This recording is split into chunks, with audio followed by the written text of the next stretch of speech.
On January 6, 1999, the crew of a tugboat encountered difficulties while trying to dock their vessel. When workmen went down to examine what had jammed the propeller, they made a shocking discovery. It was human skin that had been fashioned into a suit. A week later, authorities revealed that the remains belonged to missing 23-year-old Katarzyna Zowada. Investigators began a search for the person responsible for the killing that lasted nearly 2 decades.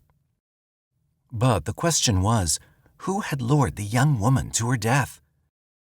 And what drove her killer to mutilate the body to such an extent? Hello, and welcome back to M7 Crime Storytime, where we cover solved, unsolved, and twisted cases from around the world. Beautiful city of Krakow in Poland. With a population of 800,000, it's the second largest city in Poland and one of the oldest. Krakow's history is steeped in mythology, with the belief that the settlement was founded over the cave of the Wawel dragon. Famous for its medieval town, once the center of trade, which has become a heritage site protected by the United Nations Environmental, Scientific and Cultural Organization, UNESCO. In terms of affordable living, Krakow has been considered an ideal location for those working with a budget and is one of the safest cities in Europe. But tourists are warned to be wary of pickpockets. It's here that Katarzyna Zowada was born and would meet her tragic demise. Born on June 1, 1975 in Krakow, Poland, Katarzyna Zowada was the only child of Martha and Antoni Zowada. Growing up, Katarzyna was a happy child who enjoyed outdoor activities and listening to music by artists from the 1960s. One of her favorite bands was the Grateful Dead.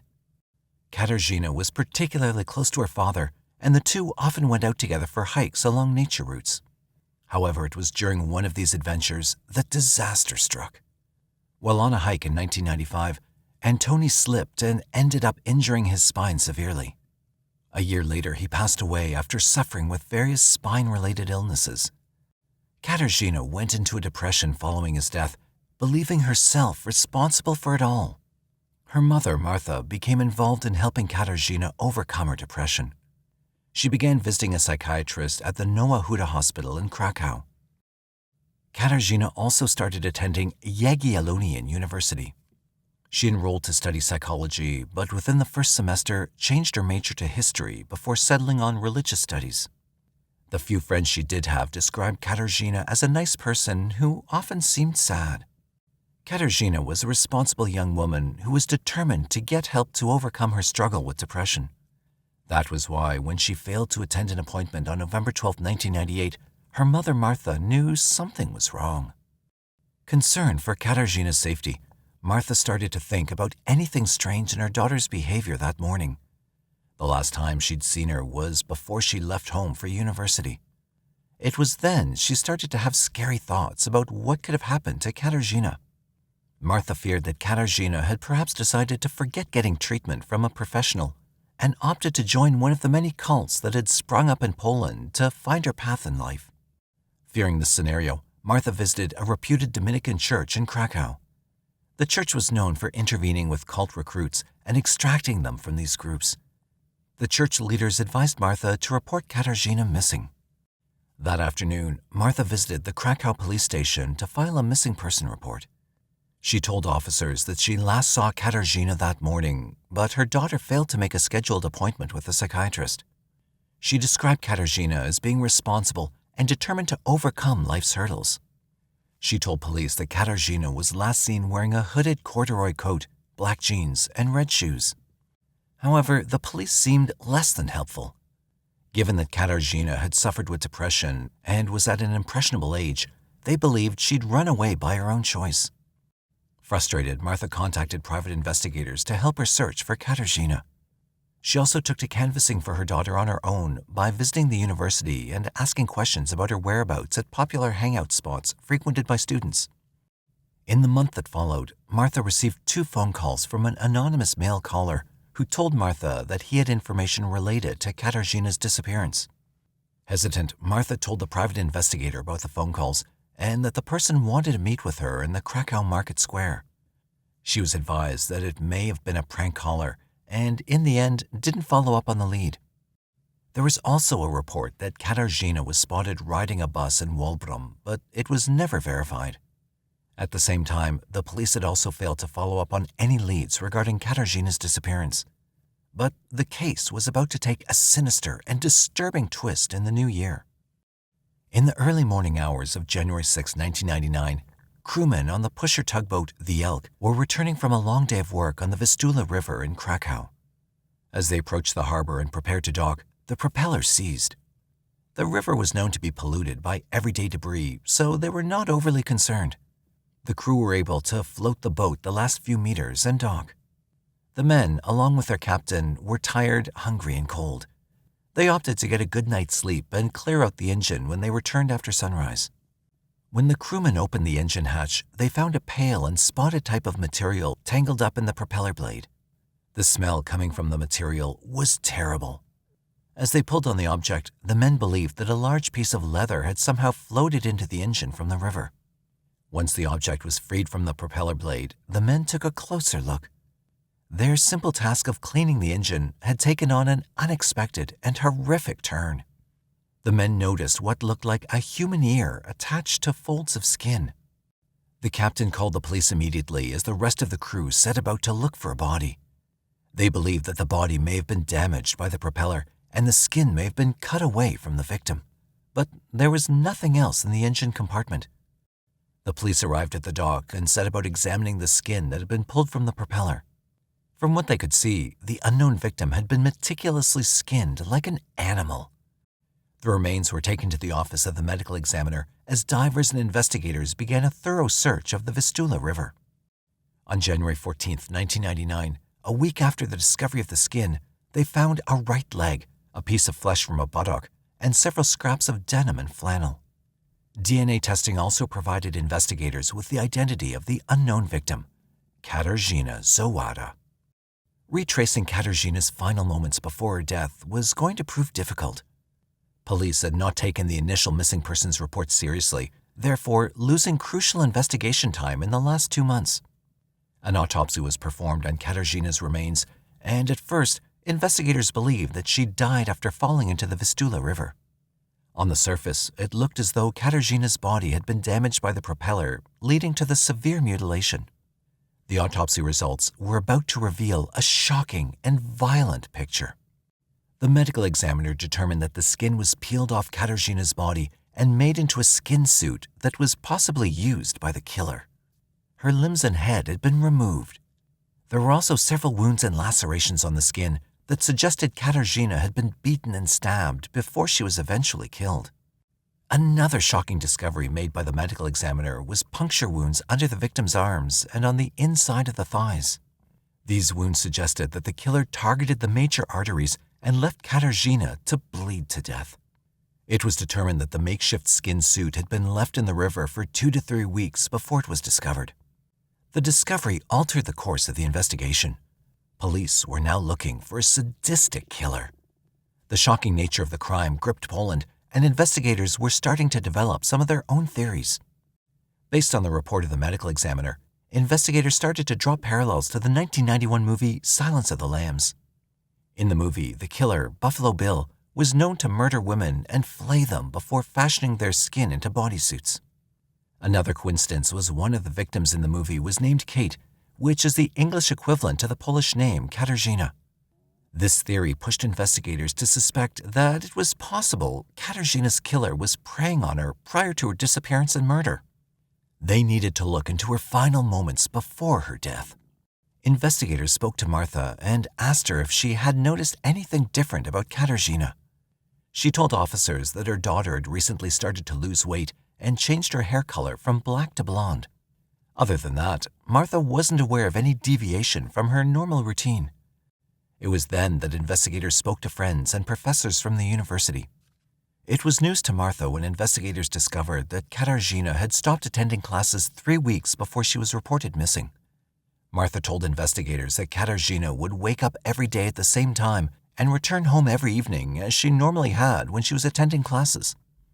This revelation strengthened the theory of the investigation team that it was probable Katarzyna had developed a relationship with her killer weeks earlier.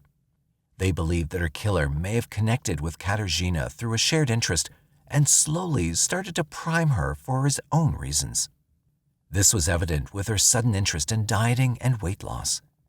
It may have also been at the killer's suggestion that she change her appearance. But her friends and mother made no mention of Katarzyna having met anyone prior to her murder.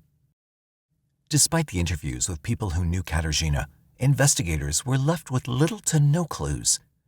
Then, after months of looking for answers, they received their first lead. On May 31, 1999, the Krakow Police Department received a call from an elderly man who reported that there had been a murder in his house. Upon arrival, police met the elderly man who walked them to the basement where they found the victim decapitated. The head was discovered next to the body and had been flayed. As they made their way back to the kitchen, they came across a bizarre sight. The man's grandson, Vladimir W., was singing in Russian and dancing. Polish authorities do not release the full name of a suspect to avoid any problems they may face after being released from prison. Police questioned the man, who admitted to killing his 50-year-old father. Vladimir then admitted that he put on his father's skin mask and clothes, then pretended to be his deceased father while speaking to his grandfather. Vladimir was taken in for interrogation, and investigators quickly discovered that both he and Katarzyna attended the same university. He had finished a year before her. After further questioning, investigators realized that the two didn't know each other. There was also no evidence to suggest that Katarzyna had been in the suspect's house. Vladimir told investigators that he killed his father because of a personal vendetta he developed due to abandonment. His motive could not be linked to Katarzyna's murder, as her death appeared more random than personal. Vladimir would eventually be convicted of his father's murder and was sent to a Russian prison after serving 5 years in the Polish prison system. In the year 2000, investigators were set on the path of another man. His identity wasn't revealed to the public because he was only a person of interest. The man in question was considered a loner who had a history of stalking women along the Vistula River. A background check revealed that he'd been charged for assault by a woman years earlier, but nothing had come of it. Although he looked promising as a suspect, investigators eventually let him go due to a lack of evidence. The case started to grow cold as leads were few and far between. Investigators could not link other possible suspects to Katarzyna's murder, and by the mid-2000s, the case officially grew cold. Advancements in forensic technology gave investigators who'd been working on Katarzyna's case a new promising chance at solving the mystery of her killer's identity. In 2012, the prosecutor's office decided to reopen Katarzyna's case and assembled a team of police officers from the cold case unit dubbed the X-Files. After gaining permission from Katarzyna's family, her remains were exhumed and retested for foreign DNA. Together, experts from the 3D Expertise Laboratory of the Wrocław Medical University collaborated with investigators and forensic specialists. They reconstructed a 3-dimensional model of Katarzyna and added to it the possible injuries, based on autopsy reports, that may have been inflicted on her prior to death. From their observation, forensic specialists determined that Katarzyna was beaten with a weapon used by someone who trained in martial arts. Forensic teams also discovered vegetation on Katarzyna's skin that was not consistent with that found in or near the Vistula River. This proved to them that Katarzyna was murdered in a different location and then transported to and disposed of in the river. The forensic team added that it was possible Katarzyna was drugged and endured prolonged torture before she was eventually killed. Armed with this new evidence, investigators looked further afield for help in developing a profile of the killer. In 2014, Polish authorities looked for help from international investigation agencies. Most notably, the Federal Bureau of Investigation, FBI, stepped in and began developing a profile of the killer. According to the final profile developed for the case, the FBI believed that the suspect was a male in his 20s or 30s. The suspect's psychological profile suggested that he would have had narcissistic tendencies and exhibit sadistic and generally abnormal behavior in social situations. The profile also suggested that the suspect had above-average intelligence and was motivated to murder due to the pleasure he felt at taking another human life. He may have been unable to reach the level of pleasure he desired through normal intimacy and turned to inflicting pain on others as a way to satisfy his needs. They believed that the killer would have been skilled with his hands, prompting them to believe he could be a butcher, surgeon, veterinarian, or tailor. He may also have had a strong desire to be a female. The savage manner of the killing also suggested that the suspect had a deep anger towards women, and not just Katarzyna. The profile indicated that this anger stemmed from his inability to be a female. It also noted that he was likely someone who stalked his victims and developed a friendly relationship of sorts before luring them to their death. In their findings, the FBI concluded that the suspect was likely to repeat this offense. With a fresh perspective, they started to look at several possible suspects, but for 5 years, the case remained stagnant. It was an unexpected call that made them revisit an old suspect. The Polish media began reporting about the new developments in Katarzyna's case. In 2017, a woman who remained anonymous called the police with some interesting information. The woman alleged to know a man who was a mechanic and sometimes worked at the local mortuary. She told officers that he showed an unusual interest in Katarzyna's murder and the subsequent investigation. She also remarked that he lived in close proximity to the river where the young woman's remains were discovered. He was identified as 52-year-old Robert Janczewski and lived in Krakow's Kazimierz district. Oddly enough, Robert was suspect number 2 in the original investigation, but at the time, investigators couldn't find enough evidence to link him to the murder. Armed with the new evidence, investigators started to look into Robert's background. They discovered that he actually ticked several of the boxes in the FBI profile. There has not been much information released about Robert, but based on police records, some information has become available to the public. Robert served in the Polish military and worked in the mortuary by assisting with dissections.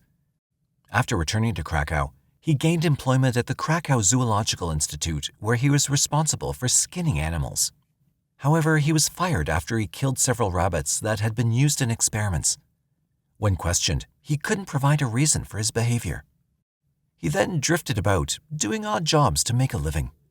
He never did amount to much in his life career-wise, but was considered unusually intelligent. Robert was known around the city and often walked aimlessly, getting to know the streets of Krakow better. Investigators questioned people who knew of Robert and learned a great deal more that provided some circumstantial evidence to their investigation. It's understood that Robert often enjoyed cross-dressing. They were told that he had a tendency to stalk women as they walked along the Vistula River. However, investigators' interest grew when they discovered that Robert attended a local gym and had trained in the martial arts. He was also known to frequent cinemas in his free time. Further questioning with people that knew Robert revealed that after he was interviewed by police in the year 2000, he took an interest in religion and began attending Mass daily. Looking through their notes, investigators found another odd detail. Martha, Katarzyna's mother, mentioned that every time she visited her daughter's grave, she found a burnt-out candle. Investigators were struck by this oddity and questioned cemetery workers who said that Robert visited the grave of Katarzyna daily. They also noticed him bearing a letter near her grave. These discoveries led investigators to placing surveillance cameras in strategic areas to monitor Robert's movements. They found that Robert visited Katarzyna's grave every night. Investigators also dug up certain parts of the graveyard to look for the letters he allegedly buried, but nothing was found. After months of watching his everyday routine, investigators decided to make their move. Robert was arrested on October 4, 2017 on suspicion of murder with regard to Katarzyna Zowada. While he was being questioned by police, another team conducted a search of his home. Robert denied knowing Katarzyna or having anything to do with her disappearance or murder, but the team searching his home uncovered evidence that proved otherwise. In Robert's possession was a diary. The notes he made detailed several incidents of stalking that he carried out on numerous women. Most damning of all was that it detailed his meeting and eventual murder of Katarzyna.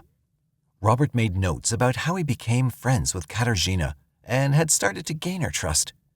He described the method and included information on how he met her and feigned an interest in the books and music she often spoke about. He also detailed how his subtle manipulation led to Katarzyna starting to alter her appearance to better suit what he believed was the ideal woman. However, the most disturbing aspect was the details he recorded of her murder. Police never released the actual information, but provided details on how he set up the fateful meeting between them on November 12, 1998. According to police in the diary, on the day she disappeared, Katarzyna agreed to meet with Robert and visit a cottage he'd suggested to her some time ago. The two of them met in Krakow city center and took a bus out to the countryside. Robert knew the area well and was aware that during the weekdays it was quiet. The area was used as a farming area by the locals who owned these cottages and normally rented them out on weekends. Katarzyna was unaware the entire time that she was walking into a well-devised trap set up by the one person she trusted, Robert. Investigators were able to locate the cottage and, in the bathroom, found biological evidence that matched with the DNA of Katarzyna Zowada. They were able to build a picture of what may have happened to Katarzyna. Investigators believe that Robert held the young woman hostage in the cottage until mid-December 1998, an entire month after she was reported missing. It was here he carried out his torture of his victim. Investigators stated that they believed that Katarzyna was restrained with an ankle strap on her right leg. They also concluded that the injuries visible on her skin could have been caused by heavier blunt instruments such as barbells. They described it as a slow torture until she eventually died. Thereafter, Robert dismembered and flayed Katarzyna before getting rid of the remains he didn't need in the Vistula River. He then used Katarzyna's skin to make himself a bodysuit. When the bodysuit didn't fit him, he decided to discard the remains in the Vistula River, expecting all the evidence to float away and never be found. Robert was charged with the murder of Katarzyna in 2017. The case details were not revealed publicly, but Robert remained detained in prison since his arrest. In December 2018, he made allegations of abuse against prison officials, but a judge found that the claims were false. With the COVID-19 pandemic, Robert's case was one of many delayed by the global lockdown. However, justice was finally served in 2022 when Robert was convicted of murder and sentenced to life imprisonment. The case of Katarzyna did raise doubts among the general public. As much as they wanted to see someone pay for the violent murder of the young woman with such potential, many questioned the evidence and the manner in which the investigation remained a closely guarded secret. In the end, the justice system saw it fit to charge Robert based on the case brought against him by the prosecution. For Katarzyna's mother, no amount of justice would be able to bring back her only child, and the horror of her death will continue to haunt her for the rest of her life. Today's case not only highlighted the depravity and dangers that lurk in every corner of society, but the victims as being some of the most vulnerable people around us. Robert easily manipulated Katarzyna and preyed on her weaknesses to fulfill his sadistic desires. Perhaps Robert could have been caught earlier on in the case if the police took his mother's concerns seriously. Do you believe that it was the lack of police interest that led to Katarzyna's death? What more could have been done to prevent such a tragedy? At the top tonight, a Brownsville family is asking for help. Their daughter found dead in Matamoros. All of her teeth were taken out, and she was so bruised. Police believe that she was tortured. The morning of August 9, 2020 was a normal day for Lizbeth Flores, her two children, and the residents of Brownsville, Texas. However, all that changed when Lizbeth received a call from Mexico informing her that the father of her two kids had been kidnapped and a ransom was demanded for his return. In a panic, Lizbeth put together the little money that she had and left for the trip to Mexico, but she was never seen again. What happened to Lizbeth? Did she simply have an accident, or is there a more disturbing reason for her disappearance? Brownsville is a Texas town with a population of 186,000, bordering Mexico and the Gulf of Mexico. It's a part of the Matamoros-Brownsville metro area and has an Hispanic culture and a subtropical climate. It was founded in 1848 by Charles Stillman, a riverboat businessman. It's also a wildlife refuge with several state parks and historical sites. Brownsville has a high percentage of Hispanic Americans, 93.9%, the third highest in the U.S. outside of Puerto Rico. The crime rate in Brownsville is 206 per 100,000 people, which is lower than the U.S. average, but higher than most U.S. cities. The crime rate decreased by 11% from 2019 to 2020. This is the city where Lizbeth Flores lived. Lizbeth Flores was born on May 30th, 1997 in Brownsville, Texas. She was the daughter of Jose Luis Flores and Rubio Maria de Los Angeles Hernandez. She's also a lovely sister to her two brothers, Cesar Saldana and Edric Saldana, and her four sisters, Carmen Flores, Jaslyn Saldana, Jasmine Saldana, and Irina Saldana. Lizbeth grew up in a loving and supportive family that valued education, faith, and community. She attended Los Fresnos High School, where she excelled academically and socially. She participated in various extracurricular activities and had a passion for learning and exploring new things. She enjoyed reading, writing, and traveling. In 2016, at age 19, Lizbeth fell in love with a man living in Matamoros, Mexico. The couple's love grew even though the boyfriend was not always around. Soon, Lizbeth became pregnant. Together, the couple had two children, a daughter 4 years old named Maria Ivana Morales, who Lizbeth gave birth to when she was 19 years old, and a son, 8-month-old Nelson Ivan Morales, who Lizbeth gave birth to when she was 23 years old. Lizbeth was a devoted mother to her two children. Not much is known about the father's involvement with the children, but she raised them with the help of her parents and siblings who adored them as if they were their own. Lizbeth loved her children more than anything in the world and dedicated her life to providing them with a happy and healthy upbringing. She taught them to be respectful, compassionate, and curious. She also encouraged them to pursue their dreams and hobbies, such as dancing, soccer, and painting. Lizbeth was a sociable, friendly, and humorous person with numerous friends and admirers. She was known for her warm personality, willingness to help others, and her talent for making people laugh with her witty jokes and stories. Lizbeth had many dreams and aspirations for herself and her children. She wanted to see her children grow up into successful and happy adults who'd follow their passions and make their own mark on the world. On August 9, 2020, Lizbeth Flores received a distressing call at her home in Brownsville, Texas.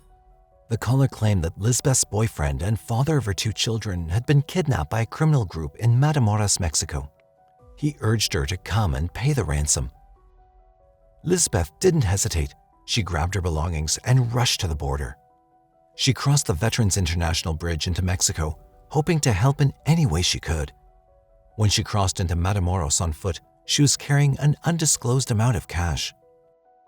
Once in Matamoros, Mexico, Lizbeth called her mother, Maria Rubio, and told her about the situation. She assured her that she'd be back home later that night. Although Rubio was worried, she trusted her daughter's judgment. Unfortunately, Lizbeth never returned home.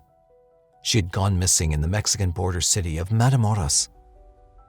The next day, August 10, 2020, Maria Rubio reported her daughter as a missing person to the Brownsville Police Department. The Brownsville Police Department immediately set out to find Lizbeth. However, because she went missing in Mexico, they had to inform the Mexican authorities. On August 11, 2020, a horrific discovery was made in Matamoros, Mexico. A woman's body lay face up in a grassy field along Libramiento Emilio Potes Gil in Matamoros. The area had earned notoriety for deadly robberies. However, this woman had been tortured and killed in a particularly brutal manner. The body was partially clothed and lying face up with a large rock beside her. She had a fatal head injury. Her scalp had been peeled off and her teeth had been forcefully removed. She also had bruises all over her body. Soon enough, the Tamaulipas State Police were informed about the body, and following information from the Brownsville Police Department, she was identified as Lizbeth Flores, the 23-year-old American citizen who'd gone missing the previous day. Matamoros, Mexico had been plagued by crime and insecurity due to the presence of rival cartel groups. The Northeast Cartel and the Gang from Hell were two of the most notorious gangs around. They'd been fighting for control of the area and extorting, kidnapping, and killing people. At first, the police thought that Lizbeth may have been caught in their crossfire or targeted for ransom, but there is no evidence to support that. The brutality of the attack also spurred speculation that robbery might not have been the motive, since the place was known for murders. However, authorities refrained from speculation and focused on gathering more information. Further investigation revealed that the cause of her death was a severe head injury caused by a large rock, the same rock that was found at the crime scene. The autopsy confirmed that she was tortured extensively before she was killed. Because she was an American citizen that was murdered in a foreign country, the FBI got involved in the investigation. Both U.S. and Mexican law enforcement agencies collaborated to seek justice for the Flores family and their community. When Lizbeth's mother heard the news, she was devastated. At the top tonight, a Brownsville family is asking for help. Their daughter found dead in Matamoros. The victim's mother speaking with Channel 5 about what she thinks happened and who might be responsible. Le tuve que hablar a la policía aquí de Brownsville para que me ayudara, para que ellos abrieran una investigación, si la buscaran a ver dónde se encontraba. Pero no he recibido ningún tipo de ayuda de nadie. Ella tenía signos de violencia. Ella fue torturada cruelmente. Yo no sé quién le hizo eso, porque eso no se le hace.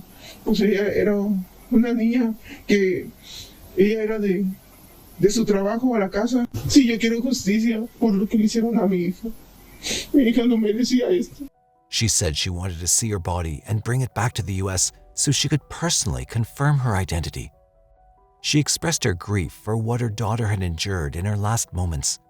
Losing a child is akin to having your heart torn asunder, Lizbeth's heartbroken mother cried. I'm overwhelmed with sorrow for what they subjected my daughter to, Rubio conveyed in Spanish to Telemundo. The manner in which they abandoned her, the agony my daughter endured there in that moment, that's what wounds me deeply. She passionately called for justice to be served for her daughter. She was so young. She had her whole life ahead of her, specifically because she had 2 children, Rubio emphasized. I want those responsible for my daughter's suffering, every single person involved in her death, to be held accountable. Rubio's plea must have motivated the authorities because on August 18, 2020, the police arrested a suspect in the case, Braulio Trevino Martinez. On Tuesday, August 18, 2020, authorities in Matamoros apprehended Braulio Trevino Martinez at his home in the subdivision of Molinos del Rey, Mexico, in connection with the horrific murder of Lizbeth Flores. Martinez, a 39-year-old Mexican national, was known to Lizbeth and her family as well as her boyfriend, although the exact nature of their relationship remains unknown. Martinez became the prime suspect due to a trail of evidence, including fingerprints on her clothing and body, as well as cell phone records leading from Brownsville, Texas to Matamoros, Mexico. Lizbeth's cell phones guided authorities to Martinez's residence in Mexico. The authorities were able to confirm from phone records that it was Martinez who called to allegedly lure her to Mexico to rob her. It's unknown why Martinez chose Lizbeth to rob, especially considering she didn't have much money. Investigators believe that the horrific nature of her death was an attempt to make it look like it was carried out by the local cartel. The police were able to identify Martinez's fingerprints quickly because Martinez was a registered offender in Texas who had served time in prison. Texas jail records showed that in 2006, Martinez was in prison for offenses involving a minor. He pleaded guilty to 2 counts of assault and was subsequently incarcerated in Huntsville State Prison for 4 years. At that time, he lived in Brownsville. Martinez finished his sentence and was released in 2010. At the time of his arrest in Mexico, Martinez also had an outstanding warrant for his arrest in Georgia. During his stint in prison, his fingerprints and DNA were collected and stored in the state's database. Therefore, the FBI simply needed to retrieve this information from the state's records and gave it to the Mexican authorities, who then matched it with the evidence collected from the crime scene. This database proved invaluable in swiftly identifying Martinez as a suspect in Lizbeth's murder. On Monday, August 24, 2020, the Tamaulipas State Prosecutor's Office officially filed murder charges against Braulio Martinez. The judge secured a ruling that ordered Martinez to remain in custody while awaiting trial. If convicted, Martinez could face up to life imprisonment. No information on his trial date can be found at this time. Martinez, of course, is innocent until proven guilty. Carmen Flores, Lizbeth's sister, took to Facebook to disclose that Martinez had sent her text messages before going to jail, where he denied knowing where her sister was. She expressed a bittersweet sense of relief knowing that he'd been arrested.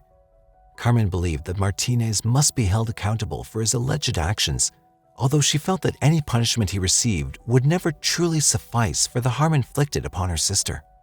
However, she emphasized that she'd rather him in jail than on the streets hurting someone else. Carmen stated that he's a liar, a scoundrel who even texted me saying he couldn't find Lizbeth anywhere in Matamoros, but he left enough evidence. This man is the culprit, and people must accept him and stop gossiping. There's a very great God, and everything is paid in this world. While all this was ongoing, Lizbeth Flores' remains remained in a morgue in northeastern Mexico, awaiting repatriation to Texas for her final resting place.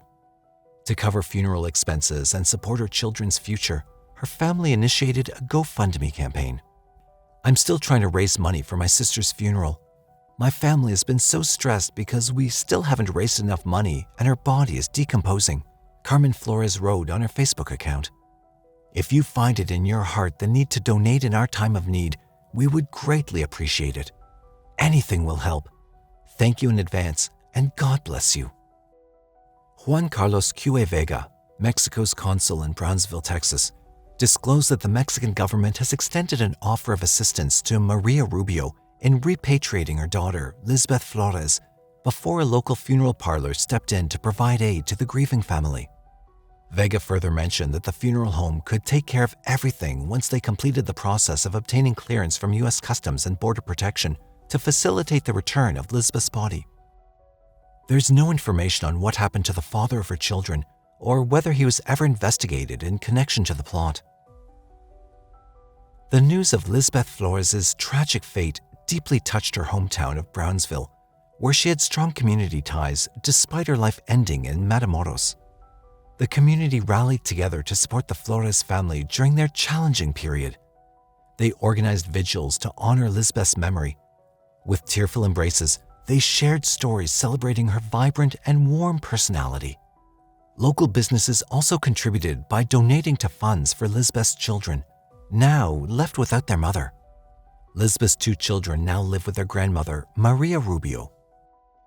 While this heart-wrenching tragedy occurred in Brownsville, its impact has reverberated across 2 nations. Lizbeth Flores' unsettling fate has drawn attention to the often perilous situations faced by women living along the border. Advocates for women's safety in border communities stated that much more needs to be done to protect young mothers like Lizbeth. They viewed her tragic death as part of a troubling trend of violence against women in the region. Lizbeth Flores' story serves as a reminder to trust your instincts and seek help when something feels wrong. Lizbeth Flores called her mother from Matamoros and told her about the situation. This contributed to the early search for her and the quick arrest of Martinez. If found guilty, what sentence do you think would be suitable for Martinez considering his criminal background? What do you think should be done to prevent this sort of tragedy from happening again in the future? Please be careful when traveling to unfamiliar or dangerous places. Always reach out to someone you trust or contact the authorities if you're unsure of what's going on.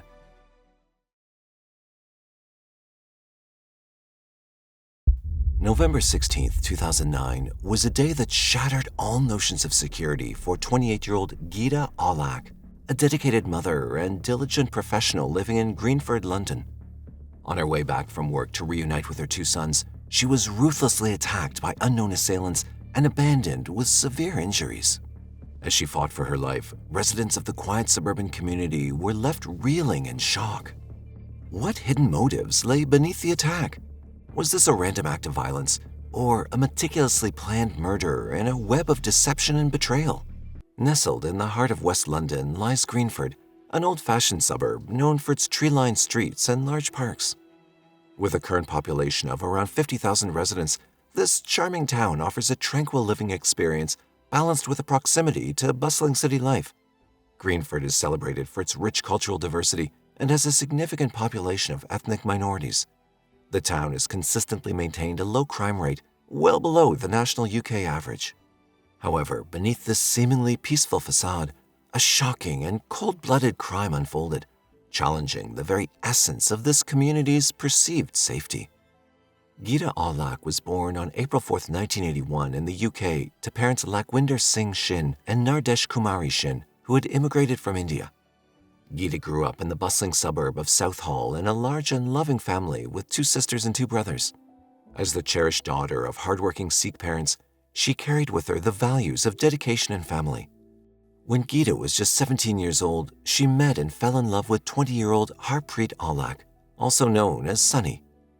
Born in 1978 in Punjab, India, Sunny had recently arrived in the UK. However, Geeta's parents disapproved of their relationship. Sunny was from a poor Sikh family and had entered the UK illegally. On top of that, he was already suspected by Indian police of involvement in a series of crimes back in Punjab. But Geeta was consumed by the passion of first love. Despite her parents' opposition, she and Sunny eloped to Europe while she was still a teenager. They got married in Belgium in 1999 and later returned to London after their first son was born in 2001.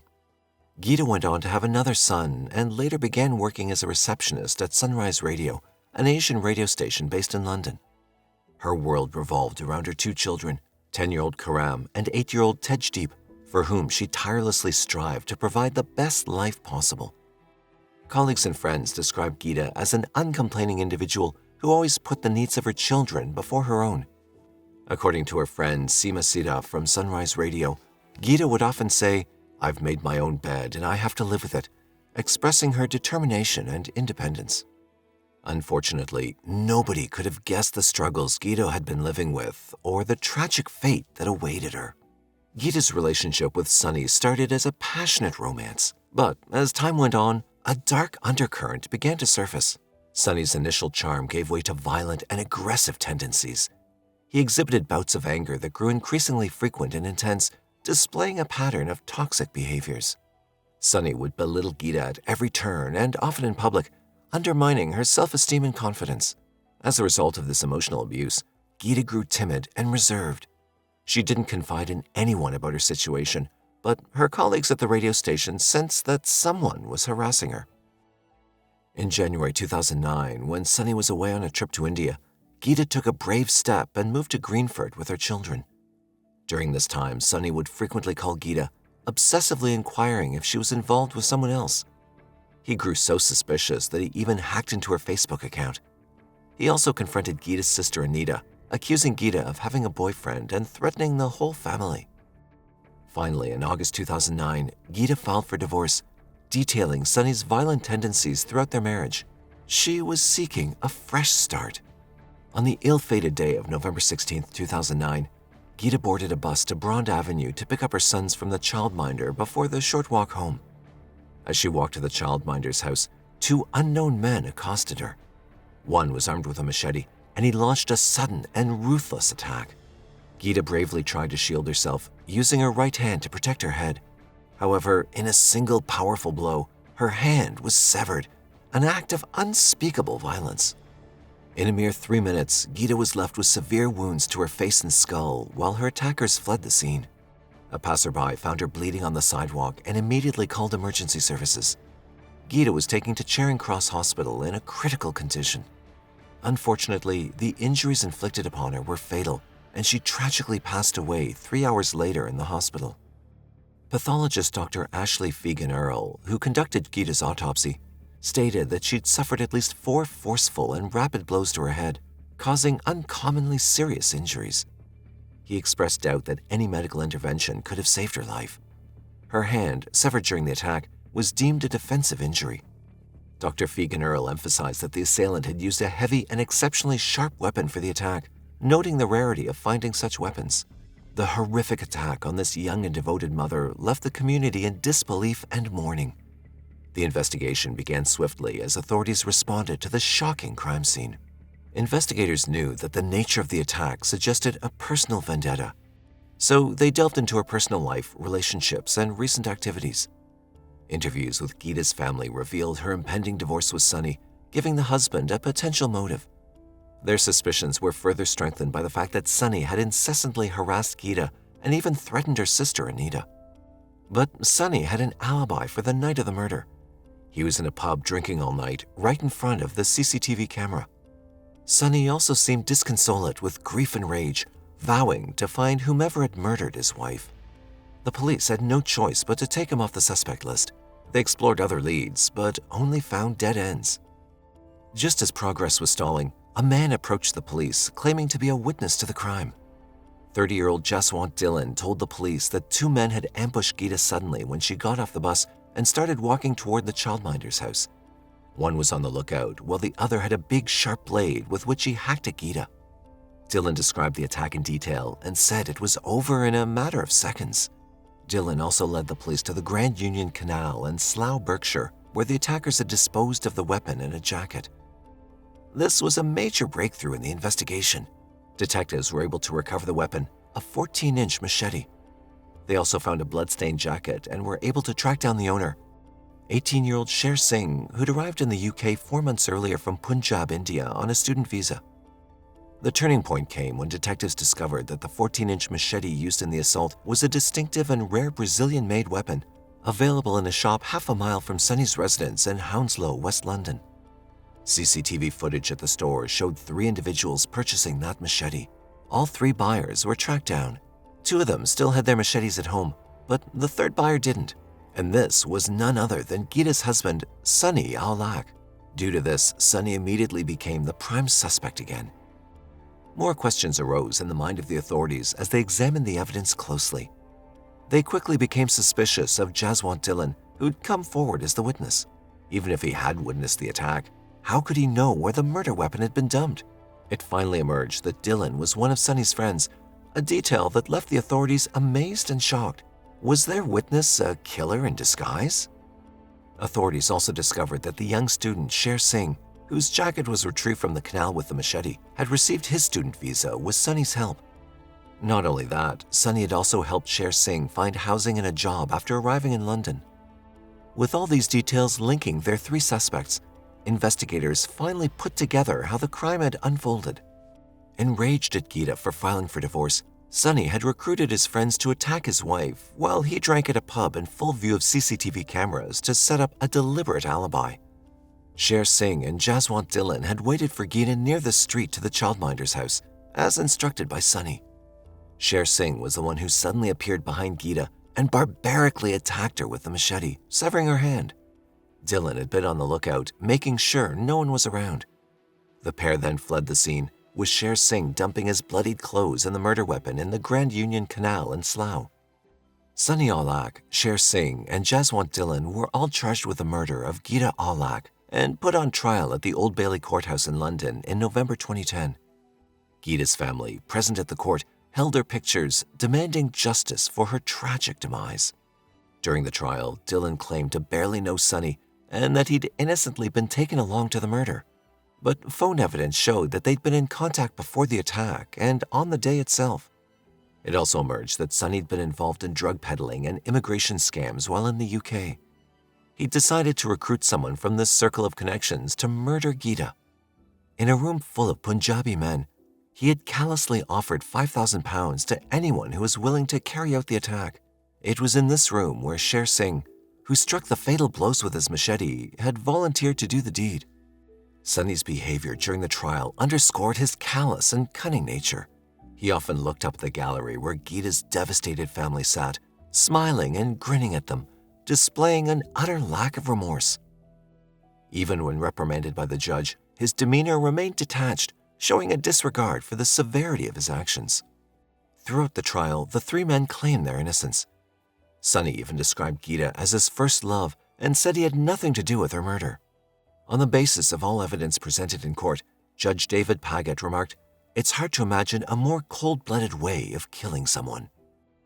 On December 3, 2010, Sonny was convicted of masterminding Geeta's murder and was sentenced to life with a minimum term of 28 years. Sher Singh, who wielded the machete, and Jaswant Dillon, who acted as a lookout, also received life sentences with a minimum term of 22 years. About 8 years after the conviction, on August 28, 2018, Sonny Aulakh and Sher Singh were repatriated to India under a prisoner transfer program. They were moved to the Patiala Central Jail in Punjab to serve the remainder of their life sentences. Sonny had 20 more years, and Sher Singh had 14 more years before parole eligibility. In a shocking turn of events, they were granted early release just a few months later in 2019. They showcased their liberty on Facebook, celebrating with large gatherings of men and proudly taking photos with smiling companions. In one video, Sunny was seen firing shots from a pistol into the sky at an outdoor event. One of the photos showed him standing smugly next to a marijuana field. Back in London, Geeta's sister, 41-year-old Anita Shin, expressed her frustration and outrage at the murderer's swift release in India, wondering about the purpose of the trial and high-security imprisonment in Britain.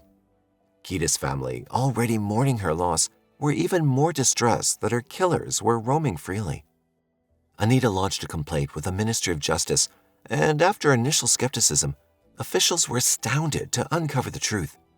She received a letter from Justice Secretary Robert Buckland apologizing for the profound distress caused by the premature release of the duo. He informed her that he'd raised the issue with Indian government officials and reassured her that measures were being taken to ensure the culprits complete their remaining sentences. Although Sunny and Sher Singh are reported to have been reincarcerated, there's no proper record of their detention or whereabouts. According to some sources, the criminals are often given weekend furloughs to visit friends and family.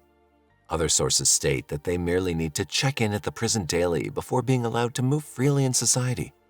Sunny's strong connections in Punjab and influential relatives might have facilitated his liberty in India by potentially using money to influence the situation. Anita Shin expressed concerns about the still-at-large murderers, questioning whether she should wait for Sunny to come to England with a fake passport and potentially harm them before actions taken. She emphasized his prior illegal entry into Britain and the fear of it happening again, and criticized the UK government for sending back murderers to freedom. A British government spokesperson acknowledged the reports as deeply troubling, requesting urgent communication with Indian authorities regarding the issue. However, the Indian Justice Department has not responded to these requests yet. The tragic case of Geeta Aulakh unveils the depths of human cruelty orchestrated by her possessive and jealous husband, Harpreet Sunny Aulakh. His callous demeanor in court reflected a deeply ingrained chauvinistic mindset and a willingness to take a life for personal gains. Virendra Sharma, an MP of the Labour Party in the United Kingdom, warned against linking this to cultural roots, stating it was the actions of individuals and not reflective on their background or culture. Geeta's family, especially her children, are profoundly affected.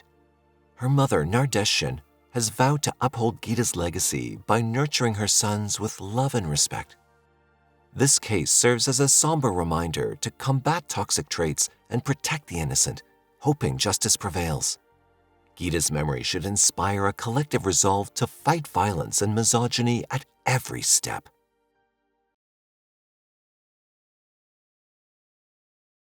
I prayed and I prayed to bring my baby home, just bring my baby home to me.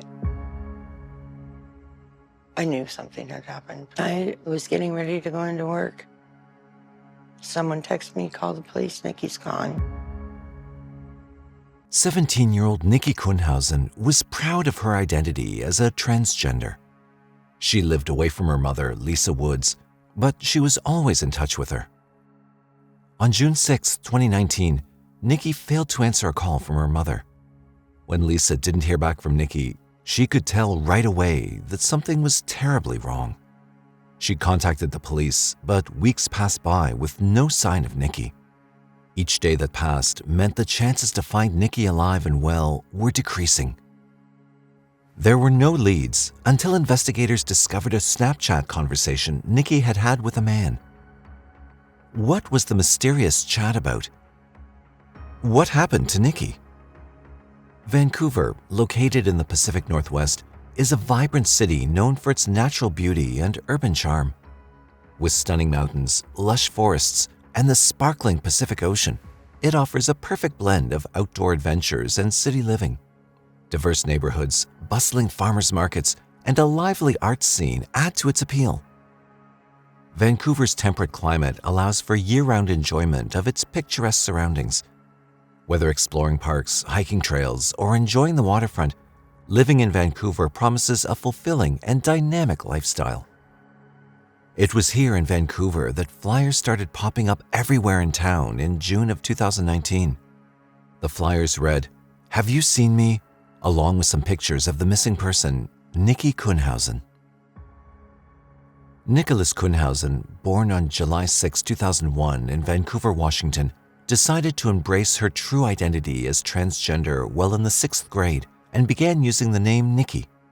This journey of self-discovery was supported and accepted by her mother, Lisa Woods, who stood by her side throughout the process. From a very young age, Nikki knew who she was and never had any doubts about her identity. Nikki was described by her friends as cheerful, caring, and full of energy. She was a natural performer and had an infectious enthusiasm for life. Nikki's vibrant personality made people gravitate to her, and she quickly became a cherished friend in her social circles. Nikki was undoubtedly popular, especially known for her multiple talents. Among her many talents, her makeup skills stood out, and she was particularly admired for them among the cheerleaders. Her love for makeup extended beyond personal interest. She dreamt of pursuing a career as a stylist for her idol, the famous singer Nicki Minaj.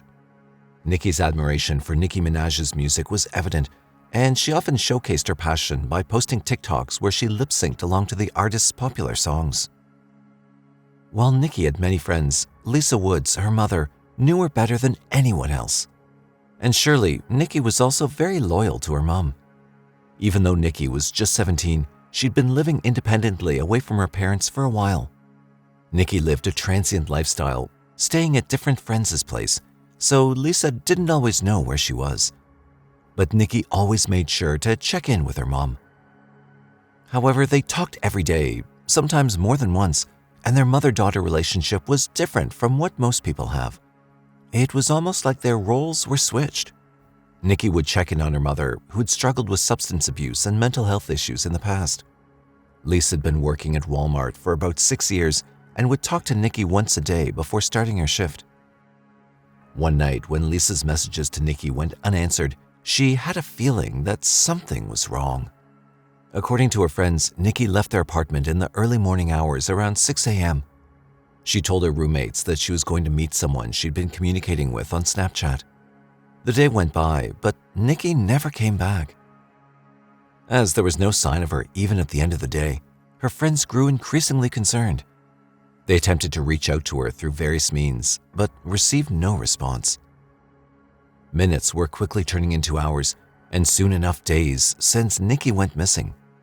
Lisa's attempts to reach out to her daughter through calls and texts remained unanswered. Despite the worry and uncertainty, Lisa clung to hope, praying that Nikki would suddenly return home with some wild excuse for her absence. Lisa reached out to Nikki's best friend, Taylor Watts. Taylor had a long history with Nikki, having known her since they were children. Feeling equally worried and helpless, Taylor teamed up with another friend named Ariel. Together, they spent their evenings driving around Vancouver, desperately searching for any sign or clue that could lead them to Nikki's whereabouts. As the days went by and June 10, 2019 approached, Lisa's hope began to wane. She couldn't bear to wait any longer and decided to take action. Lisa made the decision to involve the authorities, calling the police to report Nikki as missing. The news was slowly spreading among the activist groups. Nobody had heard from Nikki for days, and everyone could see that was a bad sign. According to activist Devin Davis Williamson, when trans people go missing, they're usually found deceased. As each day passed by, the possibility of finding Nikki in good health was beginning to fade. However, on June 19, 2019, Nikki's friend Tiffany McConnell came up with a new piece of information. She contacted police officer Brandon DeGraw and shared details about a Russian man relevant to the case. After a few days, on June 23, 2019, Lisa, Nikki's mother, called 911 and spoke with Officer Jake Carlo, stating that Nikki had used her roommate, Faith Fieldis' phone to communicate with her intended date. He was a 25-year-old construction worker, and his name was David Bogdanov. The entire police department was alert and active in the case. Detective David Jensen from the Vancouver Police Department spoke to Lisa to verify the details about the phone situation. It was then that Lisa brought up the involvement of Snapchat. Nikki had contacted David using Snapchat. It was a great lead. The next day, Detective Jensen arranged a meeting with Faith and Tiffany, and they met on June 25, 2019 to discuss and verify the details. With some pieces in place, things were looking up for the detectives. They had the suspect's name, but they needed much more than that. Snapchat is rather tricky. The messages are usually erased after they're read, and in most cases, there's no way to know more about a person unless they decide to share that information with you. So the very next day, Detective Jensen urgently contacted Snapchat for help. By now, the police had obtained a search warrant for Snapchat, and sure enough, they received what they'd hoped for. The detectives now had the geolocations from David Bogdanov's phone on the night of Nikki's disappearance. The data showed David was at his brother Stan's house and near an area south of where Nikki was staying. On June 28, 2019, it had been 22 days since Nikki's disappearance. She was nowhere to be found. Therefore, now that the detectives had all the information they required, they finally made an attempt to contact the last person who they believed had last seen her. Their attempts were initially unsuccessful. Police were unable to contact David for 3 more months. It was October 2, 2019. By now, Nikki's family and friends had lost the hope that they'd find her alive and well. Yet they wanted to know the truth and seek justice for her. So when the detectives informed them that David was finally reachable, it was the best news they'd heard in months. The detectives got in touch with their prime suspect and conducted an interview. All right. This is Detective David Jensen with Vancouver Police, and I have with me David Bogdanov. Do I have your consent to record this conversation? Yep. I saw her walking. I walked up to her, asked her why is she walking alone in the middle of the night, and she said that she had some big fight with her boyfriend, and she's really upset, and I was just trying to be a nice guy, you know? Everyone wants to be a nice guy, but not all humans are as nice as they think they are. This seemed to be true for David, too. He explained to the detectives that Nikki was with them for a while and they both did some shots of vodka together. Then, while they were engaging in an intimate encounter, Nikki revealed that she was biologically male. This took David by surprise. He felt disgusted and asked Nikki to leave his vehicle immediately. Then he claimed Nikki left and he didn't see her again after that. However, it was hard to believe his story. Enough time had passed for him to come up with a plausible theory of his encounter with Nikki. But the detectives believed that there was more to the story. However, without any evidence, there was no way to charge him. Meanwhile, detectives were still trying to search for Nikki. Everyone had accepted her fate by now, so they had hoped to find her body soon if she was, in fact, dead. The search for Nikki stalled until December 9, 2019, when a hiker saw something on a remote road on Larch Mountain. As he inched closer to have a clearer look, he realized the horror of what he was actually looking at. There were human remains lying on the ground in front of him. Along with the remains, several other items were discarded, including multiple rings and a jacket. Investigators matched the rings to social media images and determined they were Nikki Kuhnhausen's. The jacket found on the mountain was also determined to have belonged to Nikki Kuhnhausen. The investigators also discovered a phone cord with strands of hair still stuck in a knot alongside the remains. Nikki had finally been found after 6 months. Her body was sent for an autopsy. Soon, the medical examiner determined the cause of death to be strangulation. Why would someone want to kill Nikki? Even if David was a suspect, what could have been the reason to end her life like that? Nikki's mother, Lisa Woods, had an answer for this. She believed that Nikki was killed because she was transgender. It was time to have a conversation with David again. The detectives knew he was hiding something, and they needed to extract that information. So they scheduled an interview with him. All right. Do you understand that this room is being audio and video recorded? Sure. Okay. So I'm gonna get, whoops. Guess what I didn't bring it with me? Take my coat off, have my phone caps in. All right. You're not gonna flip out on us or anything? You all right? Okay. So far, you can see the interrogators trying to ease him into this conversation and build a rapport, but David doesn't look open to talk. He had his head down the entire time and doesn't make eye contact with the detectives.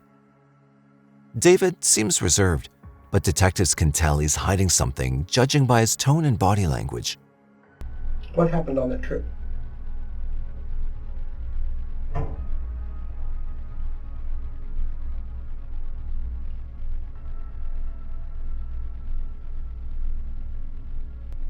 That trip took about an hour round trip from Archer's house, past Arch Mountain, up some logging roads, and then back again.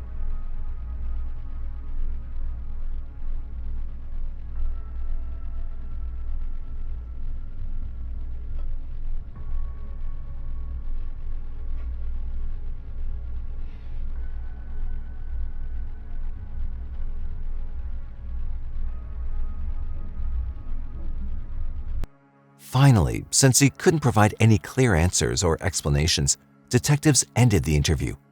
He was subsequently arrested for Nikki's murder.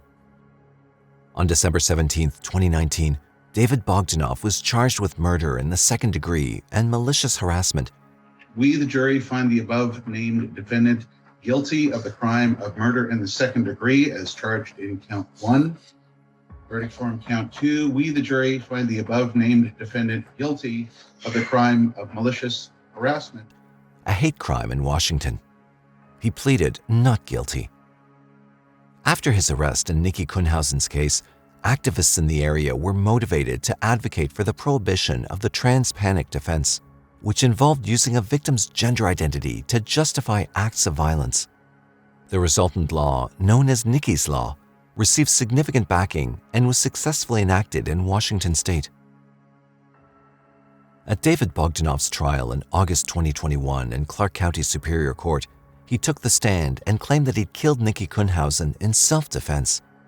He said that when he found out she was transgendered and asked her to leave his van, she went for his gun, which frightened him so badly that he had to use force. One thing led to another, and he had to kill Nikki to save his own life. It turned out that David used the cell phone charger to kill Nikki.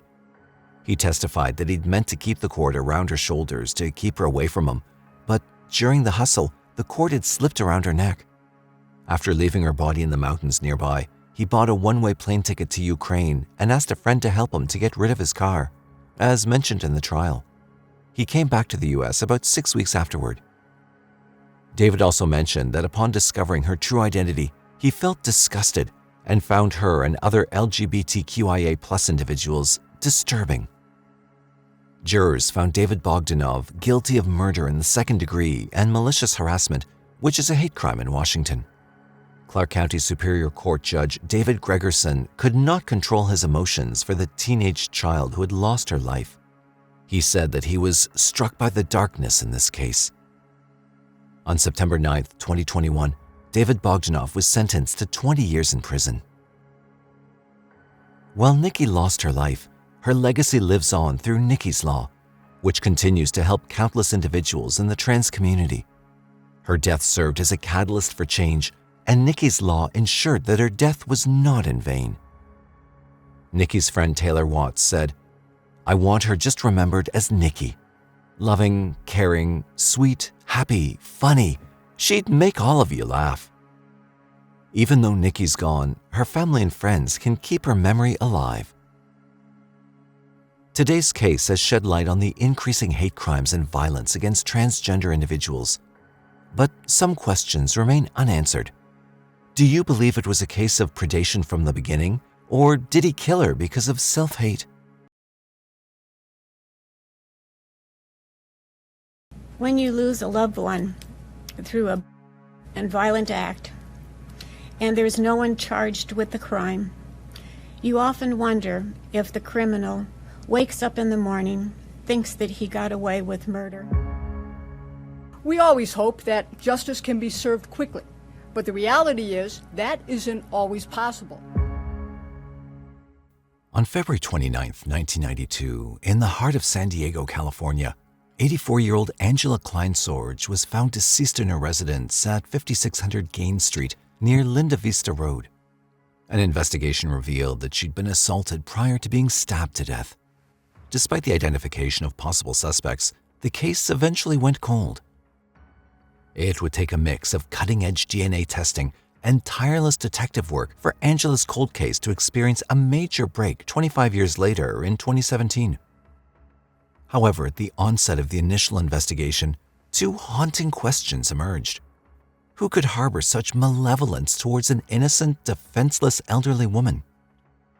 And what reason, if any, could there have been for taking her life in such a violent manner? In San Diego, California, a bustling community of over 1.3 million people, history and modernity blend seamlessly. Pristine beaches and rich landmarks set the stage for an engaging backdrop. Balboa Park is where the famous San Diego Zoo can be found, and is also home to numerous art galleries, artist studios, museums, and gardens. In 1992, in a seemingly safe haven within the city, Angela Kleinsorge's tragic end at 84 remains a reminder of human vulnerability even in serene settings. Angela was born as Angela Wittkamp in Mönchengladbach, Germany on June 11, 1907. She then emigrated to the United States, where she met her husband, Paul Kleinsorge. The couple moved to California, started a landscaping business, and raised their family in a modest home in the quiet San Diego suburb of Linda Vista. The couple lived the American dream alongside their daughter Hetty and their son Roland, and tried to give back to their community. The Kleinsorges were founding memories of the House of Germany at the International Cottages in Balboa Park. They took tremendous pride in their German-American heritage. Paul died in 1970. Angela continued to live at the family's home, where, as she grew older, she settled into a quiet life. She had a daily routine that included waking up at 6 a.m. for coffee and breakfast, watching soap operas, and working in her garden. She was beloved by her children, family, and friends. On the morning of February 29, 1992, Hetty Kleinsorge, who'd spoken to her mother the day before, as she regularly did, called her mother 3 times but received no response. She knew something was wrong. Hetty rushed over to her mother's home, and immediately she noticed something was amiss when she saw the garage light on and the blinds shuttered. When Hetty went inside the house, she made a grisly discovery. Her mother's body lay lifeless on the floor in her bedroom. Angela had been assaulted and stabbed several times in her neck. In a state of shock, Hetty rushed and dialed 911 to report her mother's murder. Soon, sirens rang throughout the neighborhood, and detectives from the San Diego Police Department arrived at the scene. Along with the forensic analysts, they began to examine the crime scene. According to the investigators, the killer had entered Angela's home through a window and attacked her. Based on the evidence that the killer left behind, they also found foreign DNA in the house, though information regarding where they found it and the nature of the DNA was never released to the public. It was only later revealed that foreign DNA was discovered at the crime scene in the form of unidentified genetic material, adding a new dimension to the investigation. At the time, authorities said regular DNA testing didn't match anyone in a statewide offender database. As time went on, the case remained unsolved due to the lack of leads, and eventually it went cold. However, hope reignited when, in July of 2016, the San Diego Police Department and the District Attorney's Office submitted the case to the Department of Justice with a request for familial DNA testing. Familial DNA searches allow investigators to search offender databases with wider parameters, identifying people who are likely to be close relatives of the person who may have committed a crime.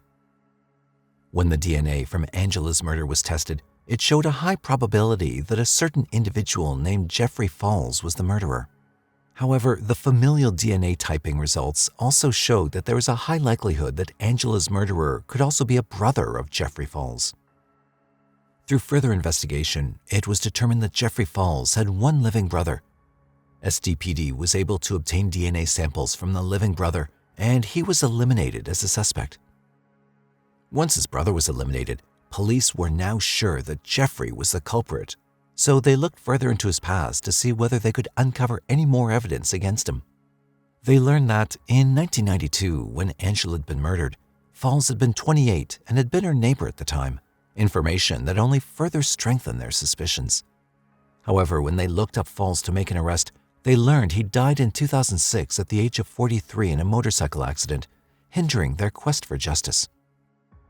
To be sure of his involvement, SDPD then received tissue samples from the coroner to cross-check against the sample from the crime scene. The crime lab was able to obtain a partial DNA profile from the deceased suspect's tissue that matched the crime scene sample, pointing to Falls as the murderer. The likelihood ratio for kinship between the crime scene sample and Falls was in the quadrillions, further evidence that investigators had solved the case. The results of this testing have brought a measure of closure to the victim's family more than 2 decades after her murder, said San Diego District Attorney Bonnie Dumanis. While familial DNA testing remains fairly rare in the U.S., this is an excellent example of how law enforcement can use the science as a way to propel an investigation forward and solve more crimes. District Attorney Dumanis and SDPD Chief Zimmerman led the press conference, joined by a slew of other top-level homicide investigators, cold case detectives, and forensic experts. Zimmerman praised the tireless work of cold case investigators, including now-retired Reserve Detective Holly Irwin. The case had sat idle for over 2 decades.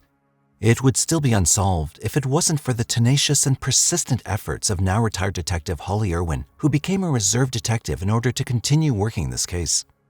Their relentless pursuit of justice will now allow the Kleinsorge family to close a very painful yet important chapter in their family history. According to Dumanis, the familial DNA testing results have brought a measure of closure to the Kleinsorge family. Although a rare procedure, Dumanis touted the science as a way to propel an investigation forward and solve more crimes. Angela's surviving daughter, Hetty, and son, Ronald Kleinsorge, attended the announcement. Hetty spoke about what this means for her family, pained for so long by her mother's murder. According to Hetty, when you lose a loved one through a violent act, and there's no one charged with the crime, you often wonder if the criminal wakes up in the morning, thinks that he got away with murder, or if he even gives it a second thought. After 25 years, we have our answer. While they have only partial closure, at least they know Mr. Falls no longer thinks he got away with the rape and murder of their mother. She thanked law enforcement for their work, especially Detective Irwin. It's through her dedication to solve her mother's case that they had the press conference. "Thank you, Holly," she added. As we close the pages on this unsettling chapter in the true crime saga of Angela Kleinsorge, we're left with strong feelings and unanswered questions. This story is about seeking justice, closure, and the determination of those looking for answers. The case of Jeffrey Falls, the man who wrought unspeakable horrors upon Angela, invites reflection on the very nature of justice. With Jeffrey unable to answer for his crime, the question remains, why did he commit this horrific act? Ambulance, is the patient breathing? He's been stabbed in the chest. Okay, is he breathing? Just about, yes. Okay, is he awake? He is, he's still just about awake. Liam. Tell me exactly Liam. what's happened. He just walked in the house and this lad jumped up and stabbed him. He was always a bit of a mad guy, to be fair. Like, you never really, you'd see him for like 2 days and then he'd disappear again. On the 18th of July 2019, 18-year-old Liam Gray learned that he was a new dad, and so he made plans of starting a family with his partner. Part of his plan was to leave his home in Mansfield, Nottinghamshire, and relocate to Birmingham. The relocation was scheduled for August 2nd, 2019. So on August 1st, 2019, Liam Gray and 2 of his closest friends went out to drink, celebrate, and to say their last goodbyes. However, by the end of their celebrations and drinks, Liam had a knife in his chest and was battling for life in a hospital. Who could have stabbed Liam? And most importantly, why would anyone stab him? Mansfield is a bustling market town that serves as the administrative hub of Nottinghamshire's Mansfield district.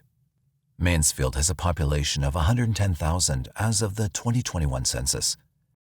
However, while its size is notable, Mansfield also carries a concerning reputation. It's earned the unfortunate distinction of being considered the most dangerous major town in Nottinghamshire.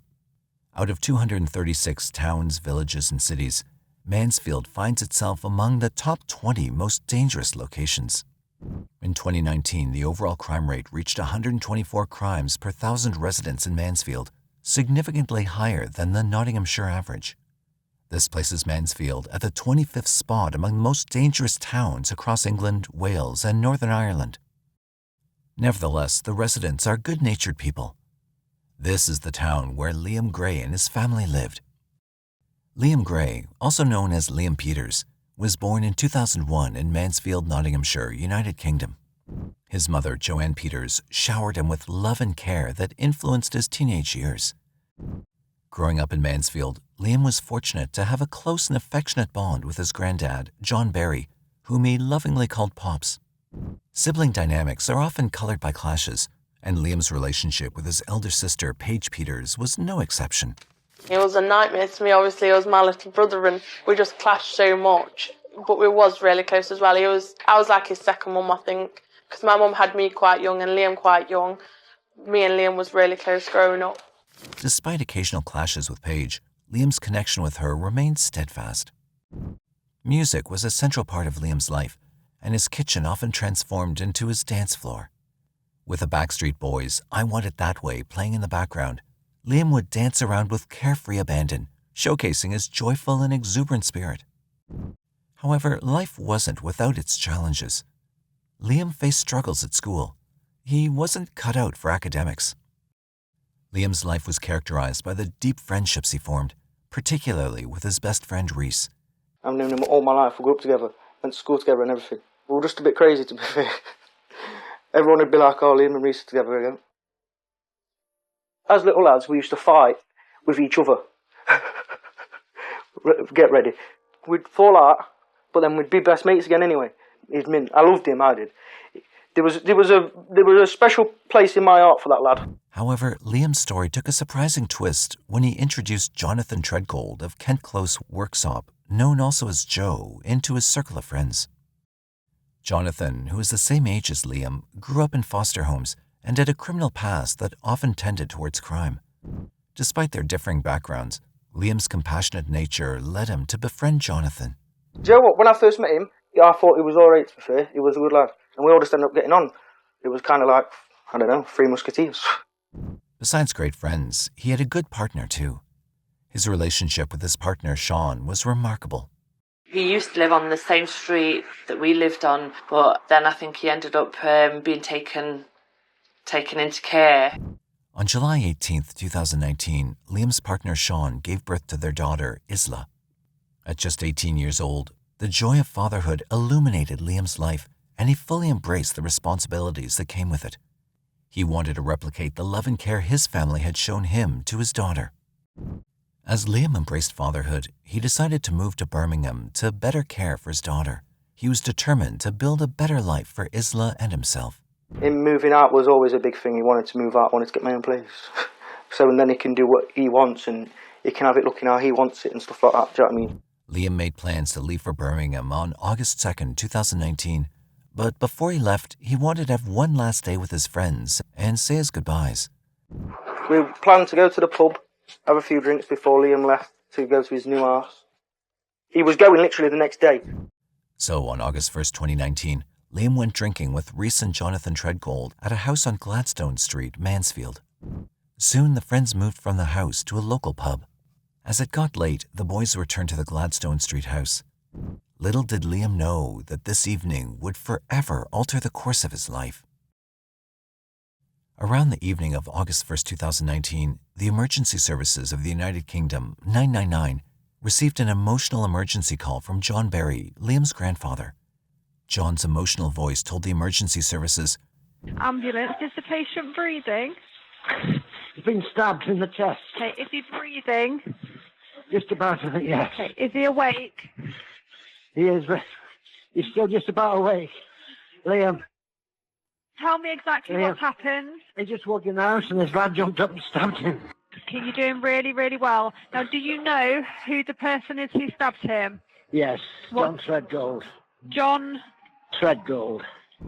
Liam had been stabbed and he needed an ambulance. John Barry provided first aid while waiting for an ambulance. Not long after, the paramedics arrived. They fought to keep Liam alive as they rushed him to Queen's Medical Centre in Nottingham. Despite their efforts, Liam succumbed to a single stab wound to his chest, leaving his family and friends shattered. The promising young life that had just become a father was tragically cut short. Following the incident, the police were called to the house and they began investigating what went wrong. The investigation kicked into gear as the police sought answers, piecing together the sequence of events that unfolded. The trio of friends had convened for what would tragically be their final gathering at a house on Gladstone Street belonging to Grandpa John Barry. Starting with drinks in the garden, the trio's playful mood took a grim turn when they decided to extend their evening at a local pub, leading to a heated argument. The conflict was triggered by a video from Jonathan's sister's boyfriend.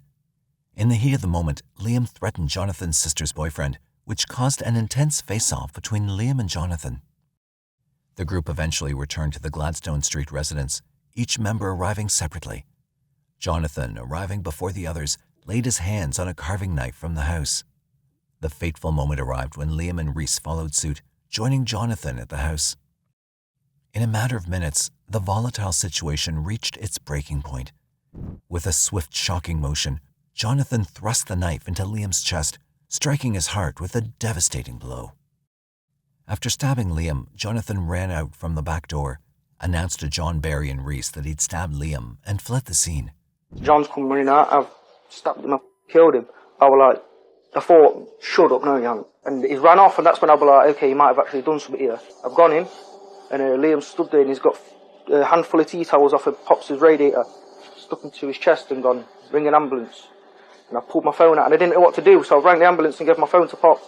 John Barry rushed in and saw a blood-stained large knife inside the kitchen, and when he entered the dining room, he saw Liam standing behind a sofa, clutching a tea towel to his chest, and his white t-shirt stained with blood. Liam requested assistance in calling an ambulance. This was when John Barry made the 999 call while providing first aid to his grandson. Jonathan ran to his mother, who was visiting a friend. He confessed to them that he'd stabbed and killed Liam. Jonathan was soon apprehended by the police. Hey, stop me! Stop stopping me! At this moment in time, you're under arrest on suspicion of GBH. You don't have to say anything, mate. 100% if you mention one question, something which later on in court, anything you do say may have evidence. Do you understand? Yeah. During his police interview, which was conducted by Superintendent Kevin Broadhead of Nottinghamshire Police, Jonathan claimed that Liam attacked him first and that he was only defending himself. He painted Liam as a bully who'd previously attacked him and inflicted injuries as well. But the evidence showed something different. The Nottinghamshire Police pieced together the puzzle, relying on crucial pieces of evidence, including CCTV footage and eyewitness accounts. We received a call from a local business owner who had seen something suspicious. A male that actually climbed into the rear yard of a local sandwich shop, and he was challenged by the owner. It was through things he was telling the sandwich shop owner, making some sort of allegation of he'd been involved in some serious incidents, involved in some crime. Immediately, our call dispatchers linked that back to the scene that had already taken place at Gladstone Street. Jonathan's initial claims of self-defense crumbled under the weight of the evidence presented. Despite his assertion that Liam was a violent aggressor, the facts told a different story. The proof showed a fight that started with a disagreement and got worse until it became deadly. CCTV footage captured Jonathan, Liam, and Reese walking to a nearby store to purchase alcohol before returning to the residence. Other footage also caught him fleeing from the scene after stabbing Jonathan. The police also interrogated Liam's best friend, Reese, who witnessed the event, and John Barry, who tried to save Liam. At the end of their investigation, Jonathan was charged with murder. However, for Liam's mom, Joanne, the heartbreak wasn't over, as she was told that Jonathan would be tried as a juvenile, even though he was 18. In February 2020, the wheels of justice began to turn as Jonathan Threadgold faced trial for the chilling murder of his friend Liam Gray in Nottingham Crown Court. After that, lawyers took turns presenting their arguments, and jurors intently listened, all in an attempt to unravel the complex web of events that led to that fateful day. Jonathan's decision to remain silent during his trial puzzled many.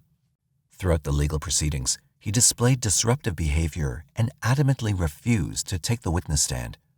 His belief seemed to be that by keeping quiet, he could somehow evade the consequences of his actions. Yet justice remained steadfast. The jurors, guided by their keen insight and dedication, saw through Jonathan's attempt to deceive through silence. The weight of the evidence spoke volumes, transcending the need for words. In February of 2020, following thoughtful deliberation, the jury reached a unanimous decision. Jonathan Threadgold was pronounced guilty for the murder of Liam. As the judge pronounced the guilty verdict, Jonathan's appearance remained unchanged. When queried about his thoughts on the verdict, his response was simple, just one word: sound. However, for the family of Liam, the emotions were written on their faces. When the judge announced that Jonathan was guilty, many of them shouted, "Yes!" Consequently, Jonathan was sentenced to life in prison with a stipulated minimum of 16 years. Addressing Jonathan, Judge Gregory Dickinson stated, "Your actions were driven by anger, alcohol, and malice rather than fear." But beyond the minimum term, Judge Dickinson reminded all present that Jonathan's fate was not sealed with the minimum sentence. He emphasized there is a possibility of Jonathan serving a period longer than 16 years in custody, as he won't be considered for release by the parole board until he's deemed to no longer pose a risk to the public. Following the trial, Joanne Peters, Liam's mother, shared, "I believe the sentence falls short of what's deserved, though there's little more to add." Joanne and her friends wore T-shirts that featured Liam's image on the front.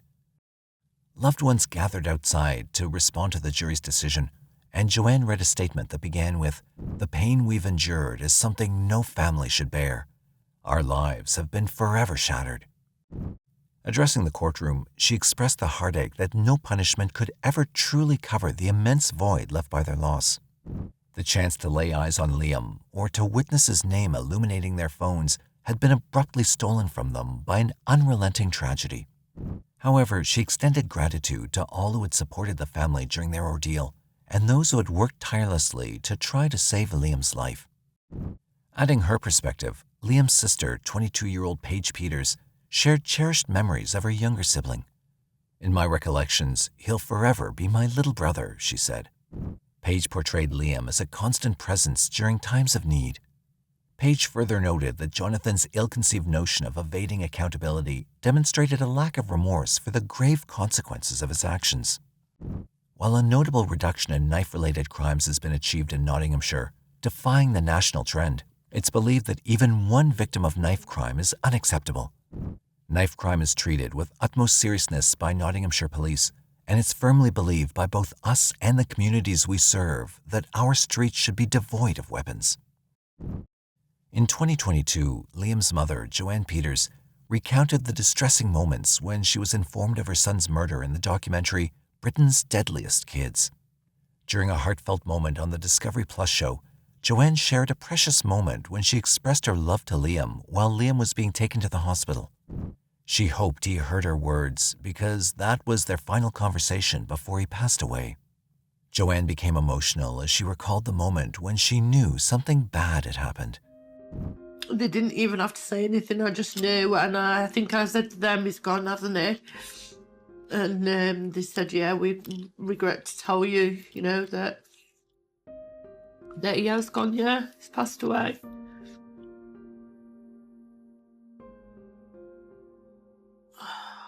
My heart just shattered. He will still be a young man when he's released from prison, but my son is no longer with us, she cried. We've missed out on seeing our son, brother, and father achieve his dreams due to a minor video-related argument, leaving us heartbroken. Joanne revealed that Jonathan remained quiet, offering no reasons for his actions. Some crime analysts and detectives have suggested that Jonathan killed Liam out of jealousy, that he had his life figured out and was about to start a family, while Joe still got into trouble with the police occasionally. Liam Gray's story showed how friendships and laughter can be replaced by anger and tragedy in the twinkling of an eye. What do you think of Jonathan's 16-year sentence? Is it adequate, or should he have been given a tougher sentence? On May 30th, 1999, 66-year-old Angela Spence Shaw did not turn up for a job at Peckham's Greenhouse in Little Compton, Rhode Island. This was highly unusual and raised concern among her co-workers, especially since Angela lived alone. Her best friend and coworker, Sarah Jane, decided to visit her and check on her. When Sarah reached Angela's house, the door was open, and she heard water running and the sound of an electric motor upstairs. Feeling unsettled, she followed the sounds to the second floor. But what Sarah found would haunt her forever. Angela was fully submerged in her bathtub with a plugged-in hairdryer in the water. Did Angela electrocute herself? Or was there a more disturbing explanation behind her death? Today's story takes us to the beautiful coastal town of Little Compton in Newport County, Rhode Island. Situated on the eastern coast of the United States, Little Compton is bordered by the Atlantic Ocean to the south and the Saguenay River to the west. As of 2020, the population of Little Compton was 3,600.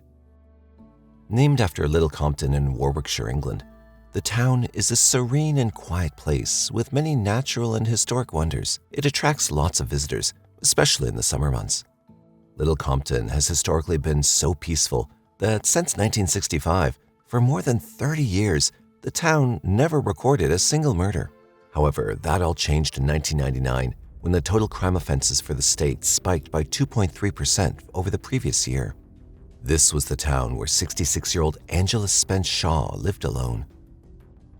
Angela Spence Shaw was born in 1933 in North London, England. She found love at an early age and got married.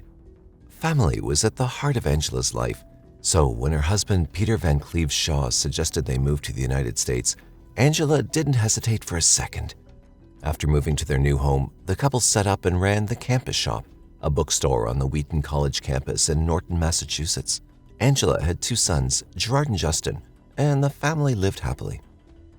Tragedy struck when Peter died, but the widowed Angela found love once again and married a second time.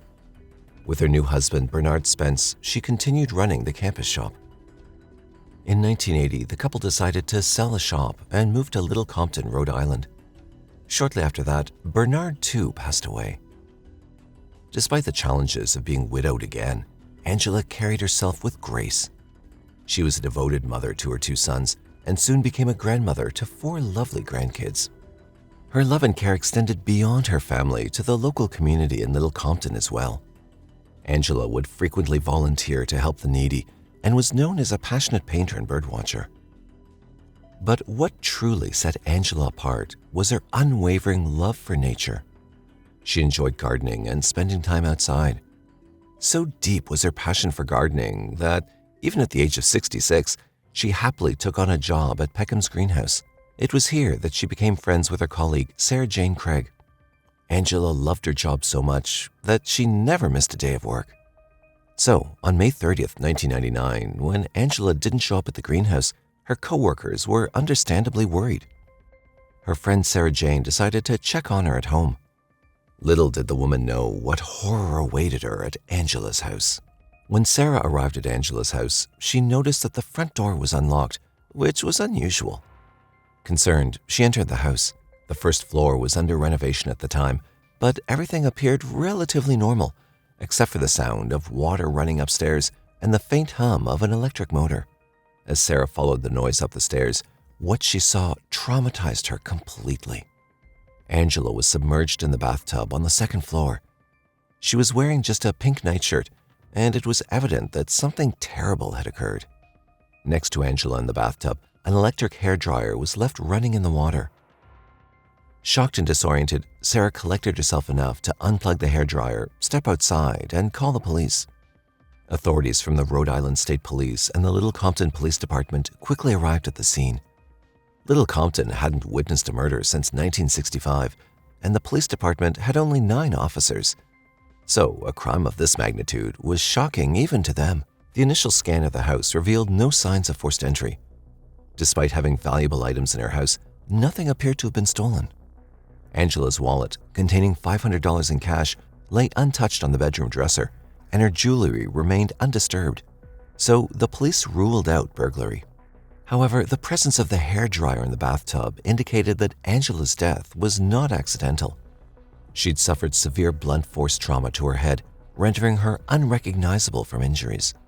And it was clear that the attack had begun in the bedroom adjacent to the bathroom where her body was found. The bedroom bore haunting evidence of a violent attack. The bed and the carpet were stained with puddles of blood, creating a trail leading to the bathroom. The bedroom furniture and walls also had bloodstains, and so did the door frame of the bathroom. The bed had been moved away from the wall and stripped of linens, and a blood-stained pillow lay nearby. The police were determined to know what had happened to this well-respected senior resident of their community. They sent Angela's body to forensics for an autopsy, hoping for some answers. The autopsy results revealed a horrifying account of Angela's death. She'd been sexually assaulted, as proved by the bodily fluids found in her body. There were signs of electrocution as well, but the main causes of death were determined to be blunt force trauma and drowning. Angela's attacker had subjected her to further horror, stomping on her and breaking several bones, adding to the already terrible nature of the crime. Wanting to unmask this violent criminal, the police checked the database for any registered sex offenders in the area. They found one who had a history of violent offenses, but when questioned, the suspect willingly gave a DNA sample to clear his name, and after testing, he was eliminated from the investigation. Then, police looked back on the last murder in Little Compton. Back in 1965, a local man had stalked and murdered a babysitter by attacking her head with a rock. To everyone's shock, it emerged that the man responsible for the murder had been released and was living with his parents near Angela's home. The police initiated a 2-day search to locate this ex-convict. Surprisingly, he cooperated and willingly provided a DNA sample for testing, but it didn't match the evidence from Angela's case, so he was also eliminated as a suspect. As the search for Angela's killer continued, the peaceful town of Little Compton was marred by apprehension and uncertainty. But the police didn't give up. They wanted to ensure that Little Compton's first murder case in over 30 years would not go unpunished. Police decided to revisit Angela's residence to re-examine the crime scene. They recovered some footprints near the bedroom and put the evidence in a box. They also searched the first floor that was undergoing construction. That was when the police noticed a hole in the wall covered up by a tarp. The hole was big enough for the killer to have gained entry into the house. By speaking to Angela's neighbors, investigators discovered that a local construction company had been working on the property for nearly 3 months, employing about 30 workers. But only 2 of those workers, who had helped demolish the wall, knew about the tarp-covered hole. One of them was promptly ruled out as he had a rock-solid alibi for the time of the murder. The focus then shifted to the other worker, 23-year-old Jeremy Motika, who lived just across the state line in Fall River, Massachusetts. And despite his angelic appearance, Jeremy had a criminal record, having once been charged with kidnapping and assaulting a woman in Massachusetts. With a new suspect in sight, police worked quickly to locate and question Jeremy. On May 31st, 1999, the Rhode Island State Police visited Jeremy's home to interview him. His girlfriend, Patricia Rogalin, was also present at the time. Initial inquiries didn't reveal anything suspicious. Jeremy bore no visible injuries and seemed helpful and polite. He stated that he'd been working until 3:30 on May 29th. After returning home, he'd spent the evening drinking beer at a neighbor's house and socializing with other guests until midnight. He claimed he'd stayed home all night, going straight to bed after the gathering. On May 30th, he'd spent time with his girlfriend, Patricia Rogalin, at her parents' house in Cape Cod. Patricia confirmed this, but noted that he'd appeared severely hungover and spent much of the day in bed. They'd driven back from Cape Cod shortly before the police arrived. However, as the police dug deeper in follow-up interviews, Jeremy's account began to change. He added new details, which were inconsistent and erratic. Also, while the neighbor confirmed that Jeremy was at his house from 6 p.m. to midnight on May 29th, his whereabouts from midnight to 9 a.m. on May 30th, when Angela was murdered, were unknown. A crucial turn in the investigation came when a co-worker of Jeremy's contacted the police. The co-worker revealed that Jeremy had been displaying unusual behavior at work and telling everyone the police were trying to frame him for Angela's murder due to his prior arrest. The co-worker had tried to reassure Jeremy not to worry since they worked on the first floor and the murder occurred on the second floor. It was then that Jeremy had admitted to using the bathroom on the second floor. The co-worker recounted another troubling detail.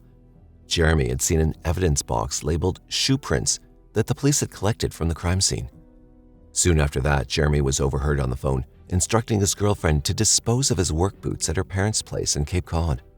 Although the police strongly suspected Jeremy, they needed conclusive physical evidence to charge him. On June 9, 1999, during another interview, the police requested a DNA sample from Jeremy. Unaware that he'd left his bodily fluid at the crime scene, Jeremy willingly agreed to provide a sample. Forensics teamed up with a private lab called Bode Technology to use a method called polymerase chain reaction, or PCR, to test the samples instead of the generally approved DNA testing methods. The analysis confirmed a match. However, when confronted with the evidence, Jeremy came up with far-fetched explanations. He claimed to have made love with his girlfriend before coming to work and had used Angela's bathtub to clean up afterward. However, this explanation and his claim of being innocent was not taken seriously, given the circumstances of the case. On June 24, 1999, 23-year-old Jeremy Motika was arrested and charged with first-degree murder and first-degree assault. On May 4, 2000, Jeremy's defense team filed a motion requesting a pretrial hearing to determine the reliability, relevance, and admissibility of the DNA evidence. They asked the court to stop the state from using DNA evidence in the trial. They argued that the court had only allowed one type of DNA test, called RFLP, but not the type called PCR that was used in this case. The defense also claimed that the state had not given them enough information about the DNA tests done by Bode Labs, which made it hard to question Bode's witness. However, following a pretrial hearing that lasted several days, the defense's motion was dismissed. On January 23, 2001, the trial justice issued a written decision maintaining that the DNA evidence tested by the PCR method was admissible in court. In February 2001, Jeremy was charged in court for sexually assaulting and murdering Angela Spence Shaw. During his trial, Jeremy maintained his innocence, claiming that the police were framing him due to his prior arrest. The prosecution noted that Jeremy knew that Angela lived alone, and he exploited this knowledge while heavily intoxicated on the night of May 29, 1999. According to the prosecutors, Jeremy drove back to Angela's home late at night and entered through the hole in the wall. He physically attacked and sexually assaulted her, and then tried to remove the evidence by staging the scene to resemble an accident. To dismantle Jeremy's claims of innocence, the prosecution called on many witnesses to testify against Jeremy. First on the witness stand was Dr. Elizabeth Laposada, the chief medical examiner for the state of Rhode Island, who conducted the autopsy on Angela's body. She detailed the extensive and horrifying injuries suffered by Angela, both visible bruises and internal wounds. She also spoke about injuries to Angela's intimate areas, indicating signs of forced sexual intercourse. She noted that DNA from bodily fluids was found in Angela's body. Furthermore, Dr. Laposada revealed that Angela was still alive when she was submerged in the bathtub after enduring physical beatings and sexual assault. She emphasized that Angela had been conscious enough to feel pain throughout the ordeal, subjecting her to immense suffering. Next, Kelly Stokes, a neighbor of Jeremy in Fall River, testified that he'd hung out with Jeremy and some friends until about 1:30 a.m. on the night of the murder. They drank rum and beer and smoked marijuana. As Stokes was heading home, Jeremy invited her to go with them, but she declined. Jeremy's girlfriend, Patricia Rogalin, testified that on May 28, 1999, she traveled to Falmouth on Cape Cod with her son and other family members to spend the Memorial Day weekend with her parents. Jeremy chose to stay behind in their Fall River home, reluctant to face holiday traffic. According to Patricia, on Saturday, May 29, 1999, after Jeremy returned home from work, she had multiple telephone conversations with him. These discussions began in the late afternoon and continued sporadically into the evening. Their final conversation was around 10 p.m. Patricia stated that during these phone calls, she and Jeremy got into heated arguments. Moreover, though Jeremy's speech was coherent, she observed signs indicated that Jeremy had been drinking. She confirmed that on the morning of Sunday, May 30th, 1999, around 8:30 a.m., Jeremy had called her to say he was driving down to Cape Cod. Upon arriving in Falmouth between 9:30 and 10 a.m., he vomited and spent the entire day in bed sleeping, looking tired and hungover. Patricia testified that after the police had questioned the pair on May 31st, Jeremy had seemed particularly interested in what she'd told the police. She also dismissed Jeremy's absurd claim that his DNA in Angela's bathroom was from cleaning up after they'd made love. Patricia testified that they never made love in the morning before work, preferring to do it at night. She also said that Jeremy would always clean himself later using baby wipes. During the trial, Jeremy did not dispute that the bodily fluid found in Angela's body was his. Instead, the defense argued that the DNA evidence had been planted there by a third party. Jeremy testified that, in addition to providing a blood sample, he'd also provided a bodily fluid sample to the state police on June 9, 1999. He named Detective Tella as the person who'd collected this sample in a parking lot and used the same to frame him for murder. However, Detective Tella denied these claims, stating that no such exchange had taken place and Jeremy had never asked for a bodily fluid sample. Furthermore, Jeremy himself had never mentioned this incident in any of his post-arrest statements. Superior Court Judge Rodgery Thompson handed down the maximum penalty to Jeremy, emphasizing his lack of remorse and labeling him the personification of evil. On April 27, 2001, Jeremy was sentenced to life in prison without the possibility of parole, despite his claims of innocence. Angela's death left her 2 children and grandchildren in deep sadness. Her sons were especially haunted by how much their gentle mother had suffered alone. Her warmth and wisdom had touched everyone's lives, and her death left a great void.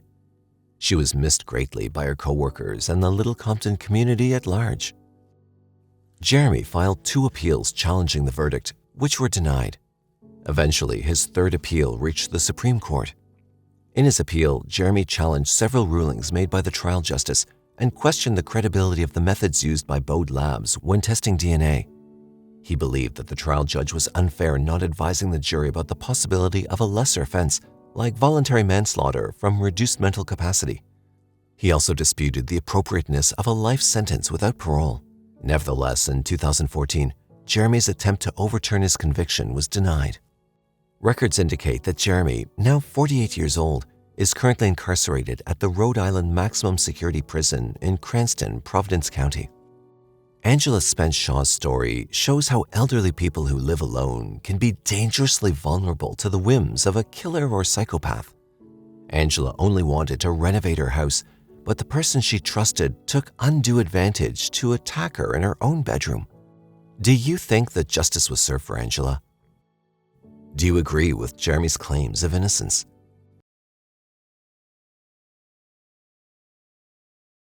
On the morning of February 13, 2018, Larry Isenberg and his wife Lori Isenberg set out on their boat to enjoy the serene waters of Lake Carl Jan in Idaho.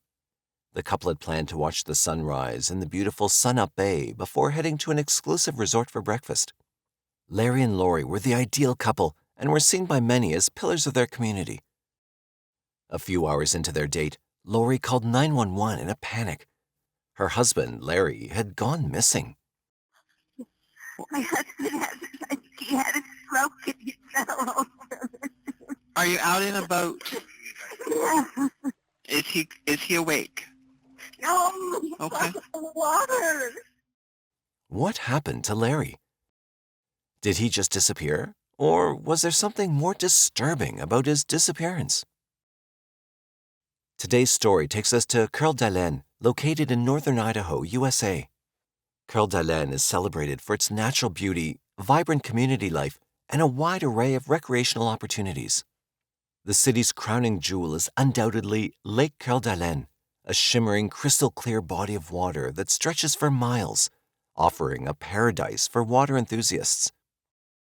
With its charming downtown area and welcoming atmosphere, Carl Jan is a magnet for tourists seeking a retreat from the hustle and bustle of city life.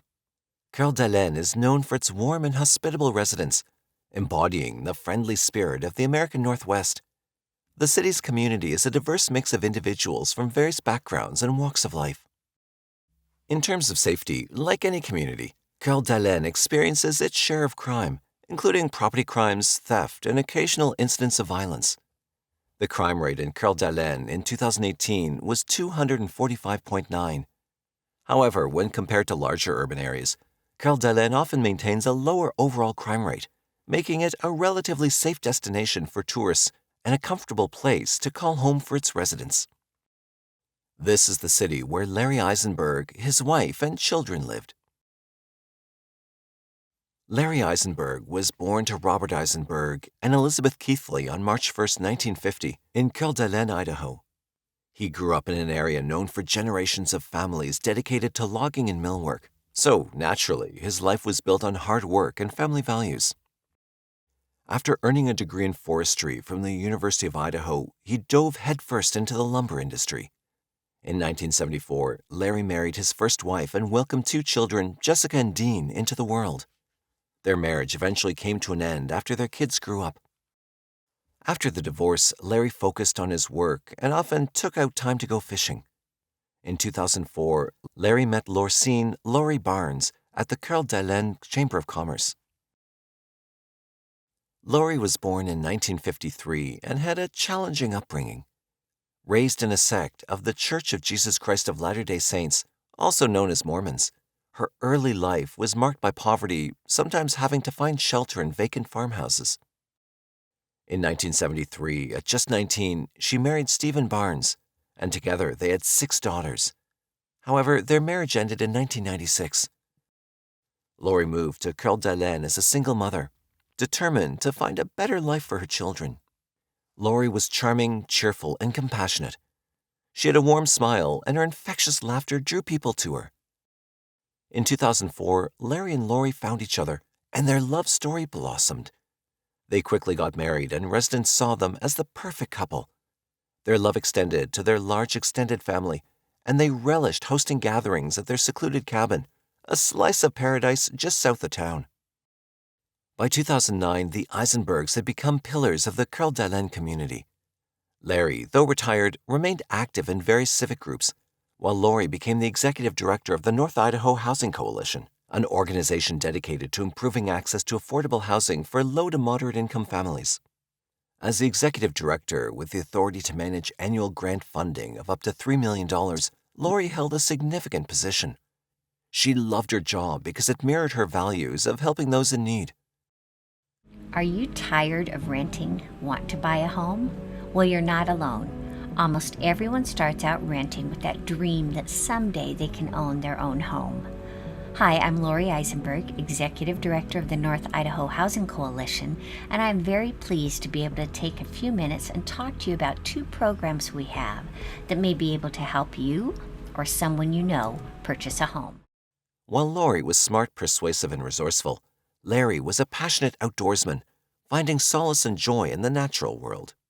Whether it was spending time on the serene Lake Coeur d'Alene, embarking on hunting adventures, or taking long walks in the great outdoors, he cherished these moments. Got a lot of neat geology behind it. Later we'll find one about monkey balls. However, above all else, Larry treasured his family, with Laurie at the center of his world. The couple both loved fishing.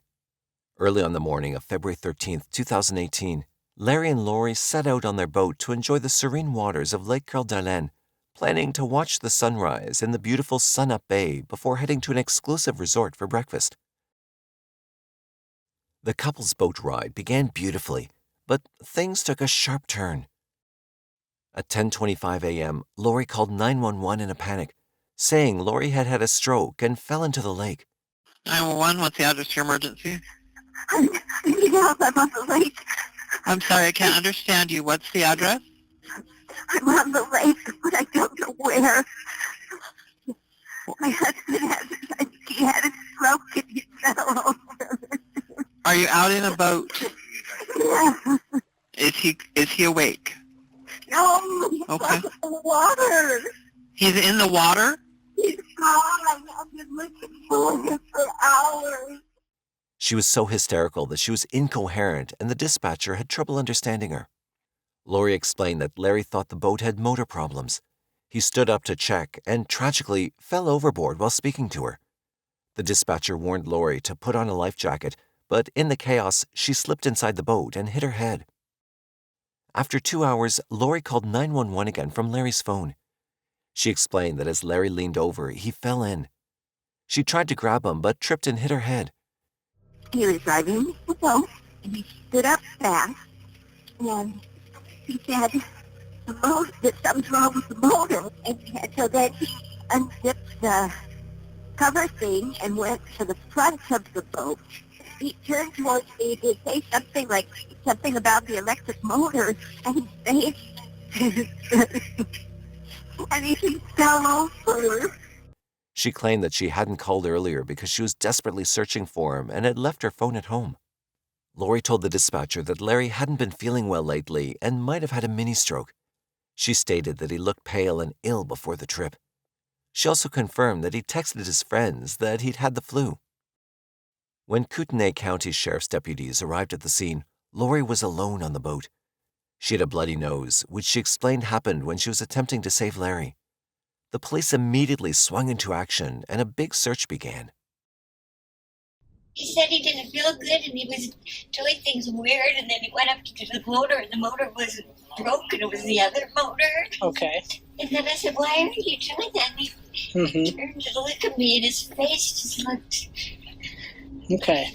It looked awful, and then it just started to fall, and I tried to get the door open and get to him, and I couldn't grab him, and I fell. I'm just going to try to ask you some questions so we can kind of figure out where to go from here.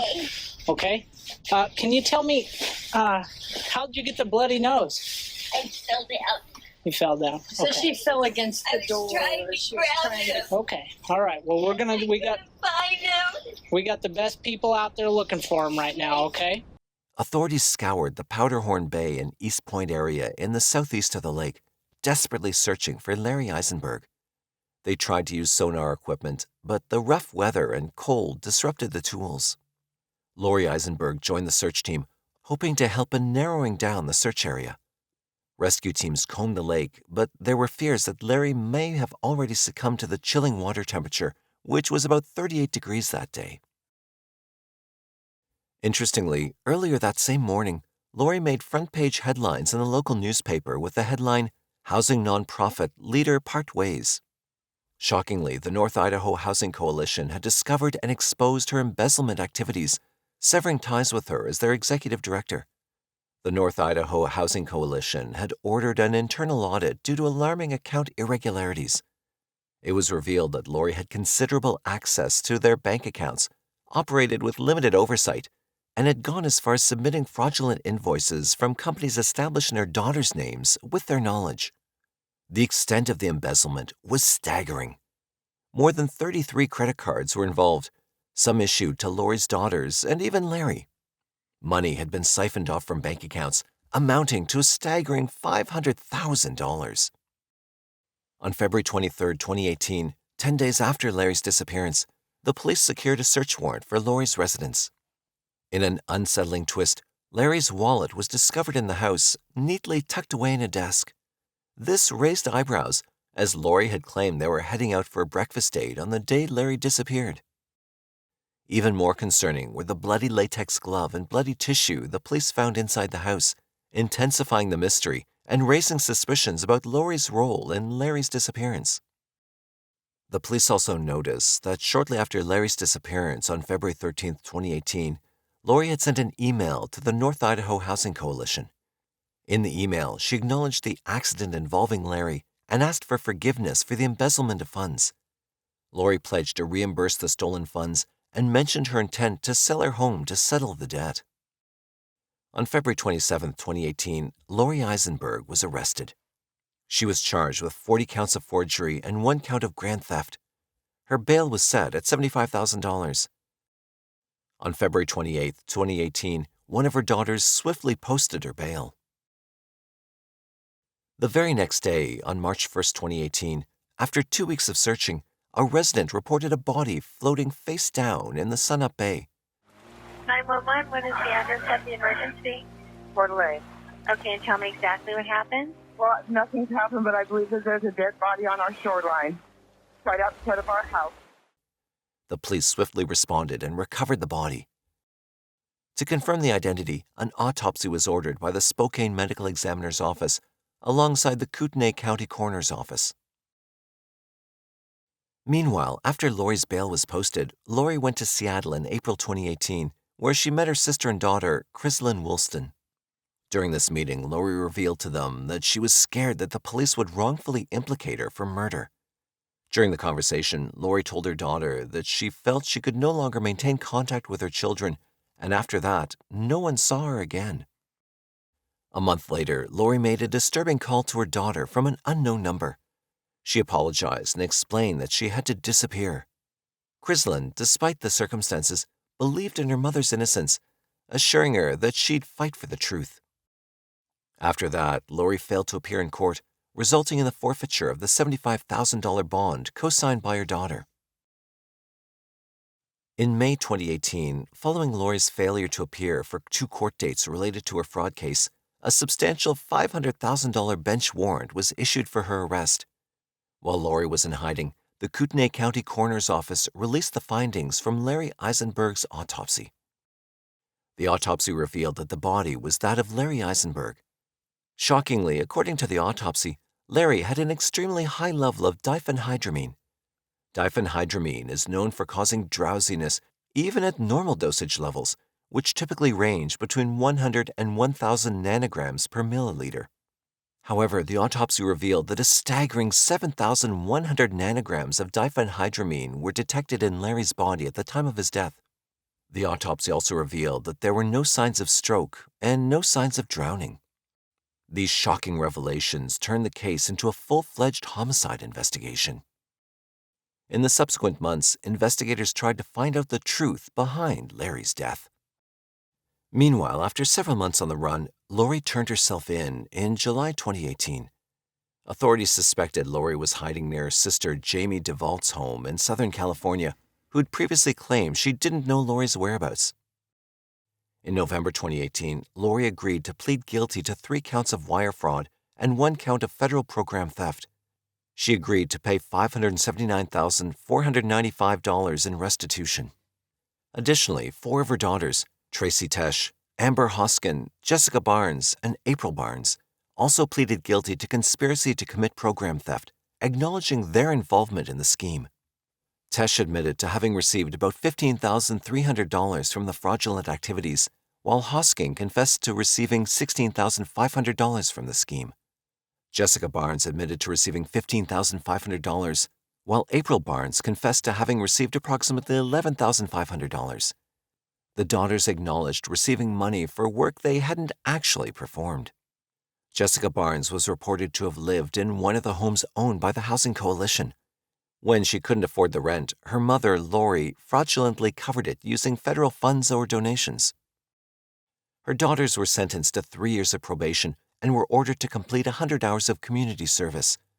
Lori Isenberg was sentenced to 5 years in prison for fraud.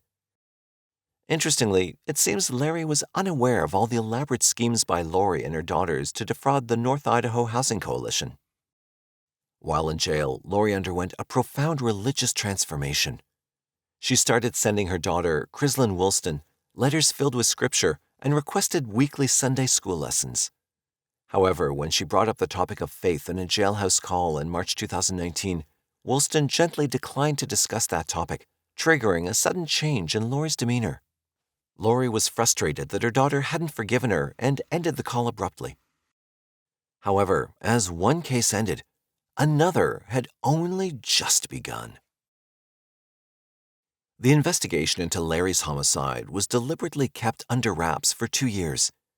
During this time, Lori was already in jail, serving time for the earlier fraud charges.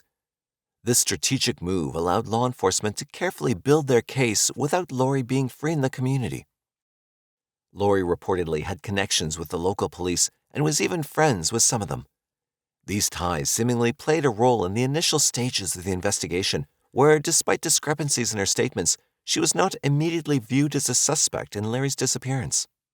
This time, she enjoyed no such privileges. The detectives went back to the drawing board, from Lori's call to 911 to when the body was found. The detectives' suspicions were piqued by the strange location where Larry's body was discovered. If he fell overboard at the area Lori indicated, his body would not have been found in Sunup Bay because of the water current. To further investigate and confirm their suspicions, they conducted an experiment using dummies. They placed the dummies in the area Lori said the accident happened. Astonishingly, the dummies in the experiment floated in a direction contrary to where Larry's body was recovered. This discrepancy showed that Lori was not telling the truth. The detectives suspected that Lori knew the Curl Deline article exposing her fraud was about to be published, and this would expose her actions to Larry. So she'd poisoned Larry earlier and then dumped his body in the river. This theory appeared to have been confirmed when the medical examiner checked Larry's stomach and found bits of tomato and green peppers, showing he hadn't fully digested his last meal. However, this theory was dismissed with the aid of a photo sent to Larry's children as well as some of Lori's children. It was an Apple Live photo with a small part of a video. In the background, a man's voice was heard, believed to be Larry's. A friend of Larry's confirmed it was him, providing evidence that he was alive when he got on the boat. The detectives then went on to search the couple's vehicle and discovered a Benadryl bottle in the center console. They also found an empty naked juice bottle in Laurie's purse. They suspected that the pills were put into the juice and Larry had consumed it. Sergeant Brad Maskill from the Kootenay County Sheriff's Office conducted an experiment. He wanted to see how quickly Benadryl dissolved in naked juice and if it could be detected in the drink. Surprisingly, it only took a few minutes for the pill to dissolve in the juice. Sergeant Maskill didn't actually swallow the juice with the pills, but he still felt a bit dizzy, even without swallowing it.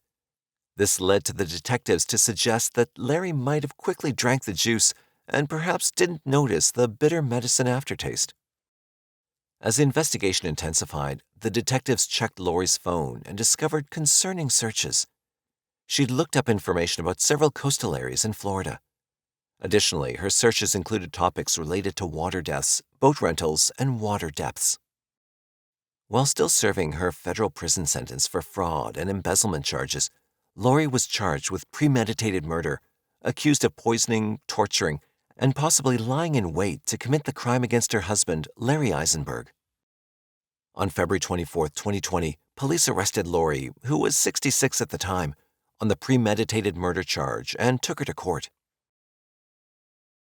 In February 2020, 2 years after Larry Isenberg's body was found in Lake Coeur d'Alene, a grand jury indicted Laurie Isenberg on charges of first-degree murder through the use of poison, a crime punishable by death. However, due to the pandemic, her trial was repeatedly postponed. A year later, in February 2021, Laurie Isenberg opted for an Alford plea, a legal maneuver where she maintained her innocence but acknowledged that there was substantial evidence that could lead to her conviction if the case went to trial. In doing so, she entered a plea of second-degree murder, not explicitly admitting guilt, but recognizing the potential outcome of a trial based on the evidence against her. This decision annoyed Larry's loved ones, who felt that it allowed Laurie to avoid admitting guilt, which they found deeply hurtful. During her trial, more information about her vicious plan was revealed in court. Prosecutors showed that a clear indication of diphenhydramine toxicity is the presence of brain fog.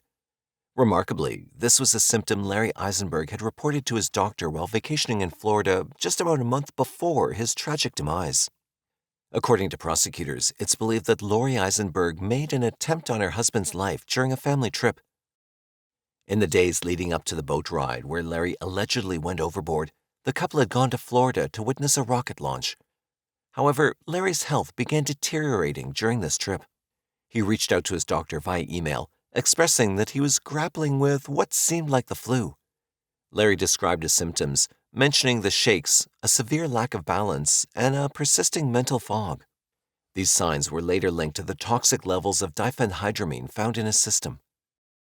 The court also heard that in January 2018, Laurie made handwritten alterations to Larry's will. These modifications significantly favored Laurie's 6 daughters, allocating a substantial 80% of Larry's estate to them and leaving a mere 20% for his own 2 children. In the week leading up to Larry's tragic death, Laurie had canceled the couple's subscription to the Coeur d'Alene Press, the newspaper that had learned of her theft and was preparing to publish an article about it. Days before the ill-fated boat trip, Laurie had liquidated all their joint accounts and transferred other shared properties to herself, her daughters, and her sister. Laurie was worried that if Larry discovered her theft, he might have divorced her and potentially retained a significant portion, if not all, of their jointly owned assets valued at about $1.5 million. Prosecutors pointed out that her motive was to eliminate Larry from the picture. She took her husband's life to avoid the humiliation of losing half of her assets in a divorce. During the trial, Dean Isenberg, Larry's son, shared the deep bond he had with his father, Larry Isenberg. He told the court that Larry was not only a father, but also his best friend. Dean revealed that Larry would have undoubtedly divorced Laurie had he known about Laurie's criminal activities. Despite the circumstances, Dean emphasized the lasting impact Larry had on everyone he encountered. He described him as unforgettable. Even those who may have had negative feelings had love for him in their hearts. Lori Isenberg dabbed at her eyes with a tissue during this emotional testimony from her stepson. Dean painted a portrait of Larry as an honorable and hardworking man who deeply loved his family, especially his wife, Lori. Turning to Lori, Dean said that he hoped her actions were motivated by a desire to spare Larry the heartbreak of discovering her deceitful actions. However, when Lori addressed the court, she refused to admit to intentionally killing Larry. She claimed she'd prepared to drink the Benadryl for herself with the intention to end her own life. She stated that since her embezzlement was discovered, she had felt her life was over. She insisted she'd never intended to escape consequences for her actions. According to her account, she'd planned on taking the poison and drowning in Lake Coeur d'Alene, but Larry mistakenly consumed the poisoned drink while she was asleep on the boat. Larry claimed that the shock of the events from that fateful morning left her unable to recall further details. She claimed that her overwhelming emotions had clouded her memory. She claimed she contemplated following her husband into the water to end her life as well. However, she maintained that she had planned to do so only after resolving matters with her family. I'm so sorry for everything I did. Starting with the embezzlement that resulted in the lies, deceit, and ultimate betrayal of the love and the trust of the people I love, especially Larry. I want to state emphatically that I am responsible for Larry's death. Absolutely. However, Lori acknowledged her responsibility for Larry's death, emphasizing that he'd still be alive if not for her actions. Larry's children were frustrated and angered by Lori's reluctance to reveal the complete truth regarding the events. They believed she was withholding crucial information. This view was shared by two of Lori's own daughters, Amber Hoskins and Jessica Barnes, who openly labeled her as a liar. The manner in which I lost my father, Larry Isenberg, has left a hole in my soul that I will never be able to fill. He was an incredible person. He was extremely hardworking and had an insatiable thirst for knowledge. He actively sought opportunities to learn something new every day, and he loved sharing that knowledge by teaching others and encouraging them to learn and grow too. During the sentencing, Judge Scott Wayman expressed his belief that Lori's version of events was the truth as she perceived it. However, he emphasized that her truth did not align with the evidence. The judge pointed out that Larry loved his wife until the very end, placing his trust in her, only for that trust to be shattered by her actions. Eventually, Judge Wayman sentenced Lori to life imprisonment with the possibility of parole after 30 years and credit for time served. Larry Isenberg's family quietly accepted the verdict. Dean shared a special bond with his late father, Larry. And now, through Echo, Larry's 4-year-old retriever, he feels a deep connection to his father whenever he's outdoors with the dog. Echo's longing for Larry is evident as she eagerly reacts to reminders of her previous home. Larry Isenberg's story reminds us that although trust is a vital element of any relationship, it can also be a double-edged sword. Do you think that justice was served for Larry Isenberg? Do you believe that Lori is remorseful at all about her actions?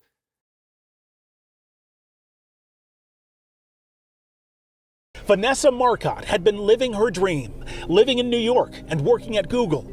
She was visiting family in Princeton when she went out for a walk and never came back. It has been more than 4 months since Vanessa was tragically taken from us. Not a day goes by that we don't reflect on the enormity of our loss. Vanessa possessed special gifts. She was a loving, caring, and intelligent young woman who had her whole life ahead of her. On August 7, 2016, 27-year-old Vanessa Marcotte was visiting her mother, Rosanna Marcotte, in her hometown of Princeton, Massachusetts, when tragedy struck the family. Vanessa was merely going for a walk in the afternoon, but little did she know that it was the last time she would ever be seen. Oblivious of the future, she left her mother's home in the early afternoon. When a few hours passed and she still hadn't returned, her mother immediately called the police. But what unfolded next was something that no mother should ever have to go through. What could have happened to the young woman just going out for a walk? Was her tragedy part of something bigger? The town of Princeton, Massachusetts is rich in its history. Apart from its many scenic views, the place has witnessed some of the important events in history. Quite a few famous names are associated with the place, including Edward Savage, the painter who made Washington's portrait. Its history tends to draw tourists in, who come here looking for an adventure and are waiting to be amazed. With a population of just under 3,500 people, Princeton is a relatively small town where almost everyone knows everyone. But in 2016, when a shocking crime occurred here, it had the residents looking over their shoulders and questioning whether it could be someone they knew who was responsible. Vanessa Teressa Marcotte was born on June 17, 1989, in Leominster, Massachusetts, to her parents Rosanna Marcotte and John Marcotte. An only child, she attended the Bancroft School in Worcester, Massachusetts. She had an aspiring career in communications. She earned her degree and graduated with honors from Boston University in 2011, and immediately after, she was able to work in the field of online marketing. Inevitably, she was able to make her way towards becoming an account manager at Google in New York City. This 27-year-old woman was following her dreams and ambitions, looking for a future that would suit her best. Her presence was capable of leaving an impact on the people around her. An e-commerce specialist named David Garish called her dedication towards her work and career as achievement-oriented and labeled her as an efficient customer service specialist. No doubt, Vanessa had a bright future ahead of her, if only she was allowed the chance to keep moving forward. On a seemingly mundane afternoon of August 7, 2016, Vanessa was visiting her mother who lived at Brook Station Road, Princeton, in the state of Massachusetts. She went out for a walk at around 1 p.m. During this time, she was seen chatting on the phone when she stopped for a drink near Hubbardston Road. However, her mother was unaware of her whereabouts at the time. Several hours later, when there was still no sign of Vanessa, and her mother was unable to reach her phone, she started to panic and decided to file a missing persons report for her daughter. It was unlike Vanessa to not respond to her mother if there was ever a change of plans. The police, realizing the gravity of the situation, immediately organized a search party specifically dispatched to look for her. The search began soon after, but there was still no sign of her.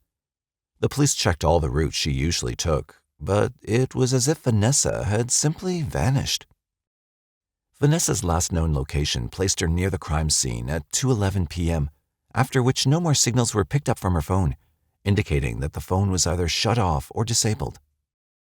It was around 8 p.m. into the night when the police officers came across a naked corpse in a heavily wooded area almost half a mile away from Vanessa's mother's house. The officials were instantly able to identify her as Vanessa Marcotte. Her corpse was badly bruised and burn marks spread all over her body. There were strangulation marks on her neck as well. After the authorities had recorded all the evidence found at the crime scene, the investigation into her death began. Given the state of the body, the officers were able to confirm that she'd been assaulted, and the severity of the wounds indicated that she'd fought back with whatever she had. Apart from her clothes, her cell phone and earphones were missing as well. Forensic specialists were also able to recover foreign DNA on the corpse as well, an important discovery that could prove to be crucial later on in the investigation. The case in itself gained a lot of media attention. The case of Vanessa Marcotte was all over the news, with people asking questions like, why was she targeted? A man wanted for the murder of a Google employee from New York is in custody. Vanessa Marcotte was killed while jogging near her mother's home in Massachusetts. In the next couple of days, almost all the news channels were doing extensive coverage of the investigation. We have the second jogging murder in a week, this time in Massachusetts, where a young woman runner was killed in broad daylight, drawing comparisons to last week's killing in Queens, New York. Vanessa Marcotte had been living her dream, living in New York and working at Google. She was visiting family in Princeton when she went out for a walk and never came back. The scrutiny of the public eye motivated the authorities to move things along at a quicker pace and hopefully capture the culprit while the trail was still hot. During the initial stages of the investigation, there were quite a few speculations. There were some theories going around that suggested that Vanessa's murder might be related to the homicide of Karina Vetrano in Queens, New York.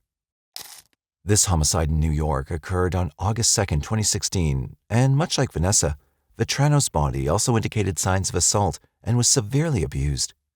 Vetrano's murder had occurred just a few days prior to Vanessa's, and she too was abducted while running and assaulted in the same manner. The similarities between the cases compelled the investigators to find a connection between the two, but it was soon established that, other than the manner of abduction and existence of bodily wounds, both the cases couldn't be further apart from each other. No official statement was ever released regarding the similarities of the two cases, but speculations were thrown around for a while. Frustrated, with no other course of action at hand, the authorities finally decided to set up a tip line. They hoped that perhaps civilians might have witnessed something that would eventually lead them in the right direction. It has been a very long week for investigators in this small town as they try to uncover clues that lead to a killer. They are still focused on a time frame between 1 and 3 Sunday afternoon. That's when Vanessa Marcotte was out for a run along Brooks Station Road. Police say no detail is too small. They want information about any car on that road, and they're asking people to come forward if they saw a man this week who was scratched or bruised. This decision proved to be extremely helpful. With the help of the tip line, through which they received over 1,300 tips, they were finally able to establish that the attacker was most likely a male with scratches, cuts, and bruises over his arms and possibly the face, given the fight Vanessa had put up at the time of her death, as showcased by her autopsy reports. As more information came to light, the police realized that the attack may have been completely random, as opposed to their initial theory of it being connected to other cases. By November 2016, the suspect's vehicle was identified, and by December in the same year, Vanessa's family finally broke their silence. Apart from their gratitude to the community for assisting in the investigation, they announced the establishment of the Vanessa T. Marcotte Foundation. It has been more than 4 months since Vanessa was tragically taken from us. Not a day goes by that we don't reflect on the enormity of our loss. Vanessa possessed special gifts. She was a loving, caring, and intelligent young woman who had her whole life ahead of her. In her brief 27 years, she had already achieved much, but we know she had much more to do. Vanessa embraced the spirit of giving back and volunteerism. To that end, the family has set up a website, vanessamarcotte.org, so that you may learn more about Vanessa and the causes that were close to her heart. You can also learn about the establishment of the Vanessa T. Marcotte Foundation, which will support projects sharing Vanessa's values. It wasn't until February of 2017 that the DNA which was found at the crime scene produced some concrete results. The DNA sample helped them further narrow down the characteristics of the culprit. It was revealed to the public that the suspect was likely to be a Hispanic male of athletic build with short or shaven hair. Further witness accounts also indicated that the suspect either possessed or had access to a black SUV on the day of the murder. 6 months after the incident, Worcester County District Attorney Joseph D. Early Jr. ensured the public that the foreign DNA found at the crime scene had been worked on in the labs and that they finally had a suspect by the name of Angelo Colonottis. We got him.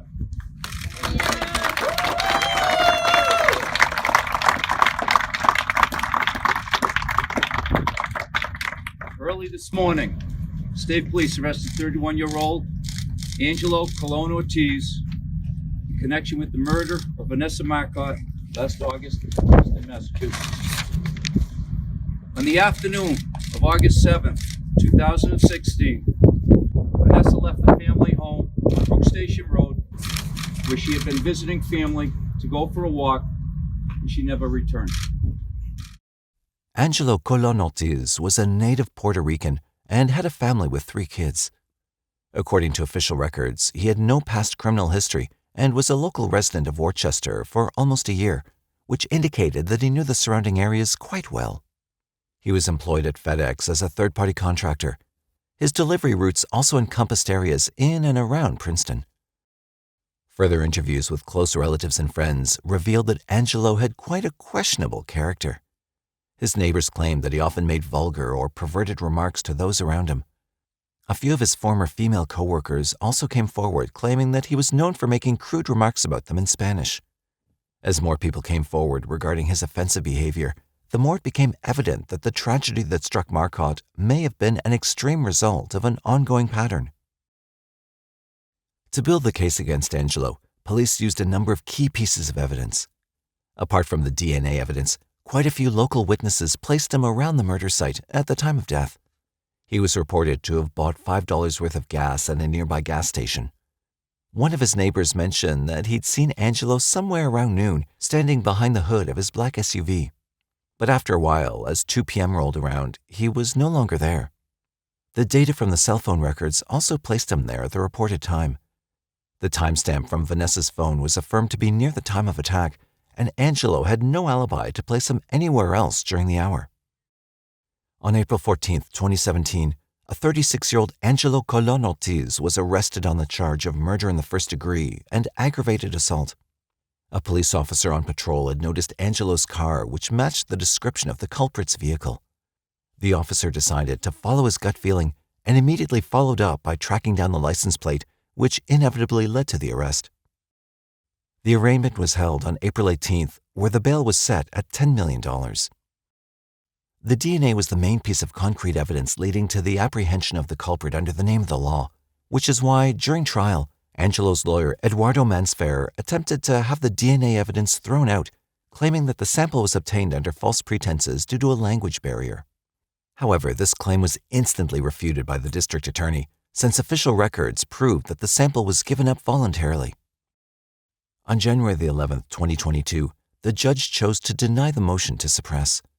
The DNA evidence was inevitably permitted to be presented as an integral part of the case, and it was on the basis of this evidence that the court was able to convict and sentence Angelo. On October 26, 2022, now 36-year-old Angelo Ortiz pleaded guilty to second-degree murder and unarmed robbery. The added charge of unarmed robbery is said to have pressured Angelo into finally pleading guilty in exchange for a plea deal. The judge, Janet Kenton Walker, sentenced the man to 25 years to life in prison for the second-degree murder and 20 years to a day in prison for the second charge of unarmed robbery. Apart from the sentence, he'll also not be eligible for parole for the next 45 years of his life.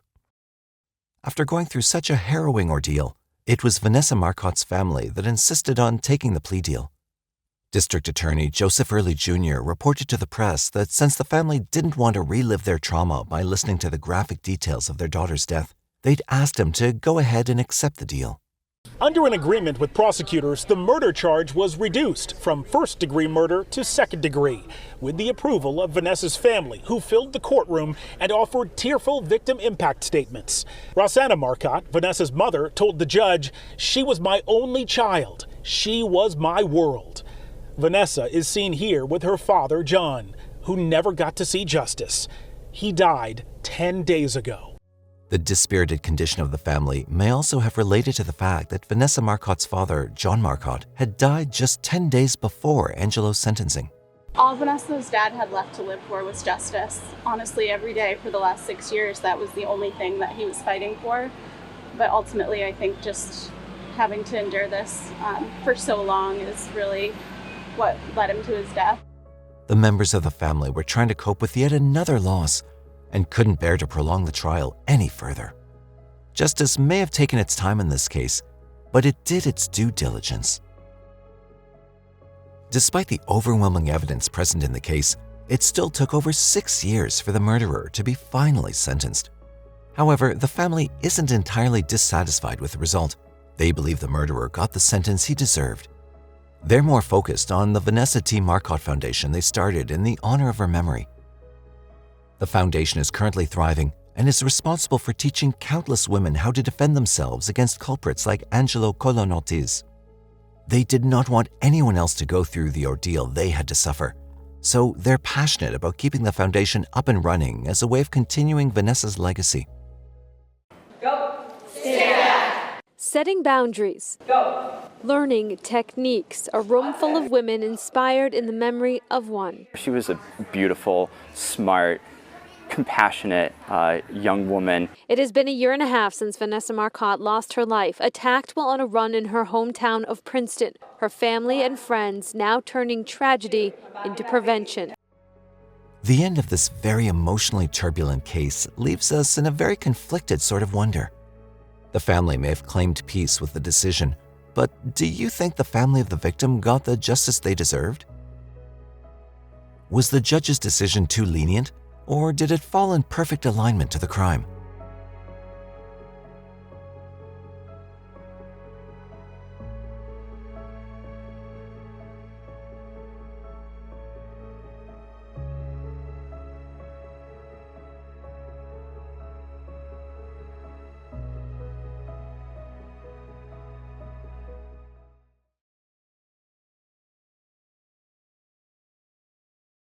How long is too long for a murder case to be solved? And to what extent will investigators go to solve it? The particular case that we're sharing with you today underwent the test of time. 2 generations of law enforcement officials and the long-awaited advancement of forensic science before justice was finally served. This case takes us back in time to the 1970s in Texas. During the 1970s, Fort Worth, Texas underwent a dynamic transformation. The city embraced new waves of technology and industry, encapsulating the spirit of change and growth that characterized the era across North Texas. During the 70s, Fort Worth, like numerous cities across the United States, navigated a complex landscape of crime trends. The city witnessed periods of both increase and decrease in various types of crimes, including property crimes like burglaries and thefts, as well as violent crimes such as assaults and robberies. Urbanization often brought about increased opportunities for criminal activities due to population density and shifting social dynamics. One such incident was the murder of Carla Jan Walker.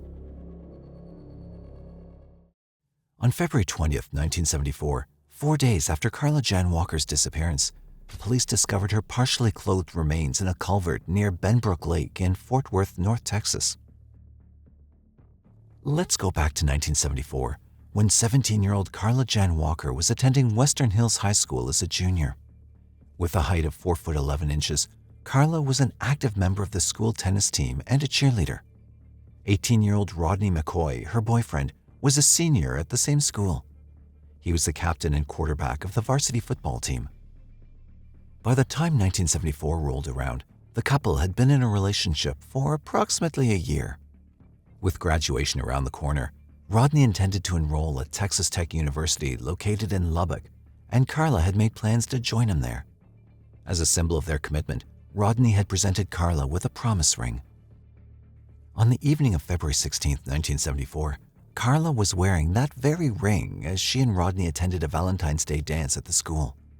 Carla wore a powder blue dress with delicate white ruffles. Prior to the dance, Carla and Rodney took a ride in a big Ford LTD car which belonged to Rodney's mother. They visited a couple of familiar spots associated with Western Hills High School before finally parking in the lot situated behind Brunswick Ridgely Bowl at the Benbrook traffic circle. As the couple was sharing a romantic moment inside the car, the door of the passenger seat flung open, and outside was a stranger with a pistol in his hands. And when he opened the door, we both our heads both fell out of the car, basically. Rodney told authorities that the stranger started hitting Rodney with the butt of the pistol.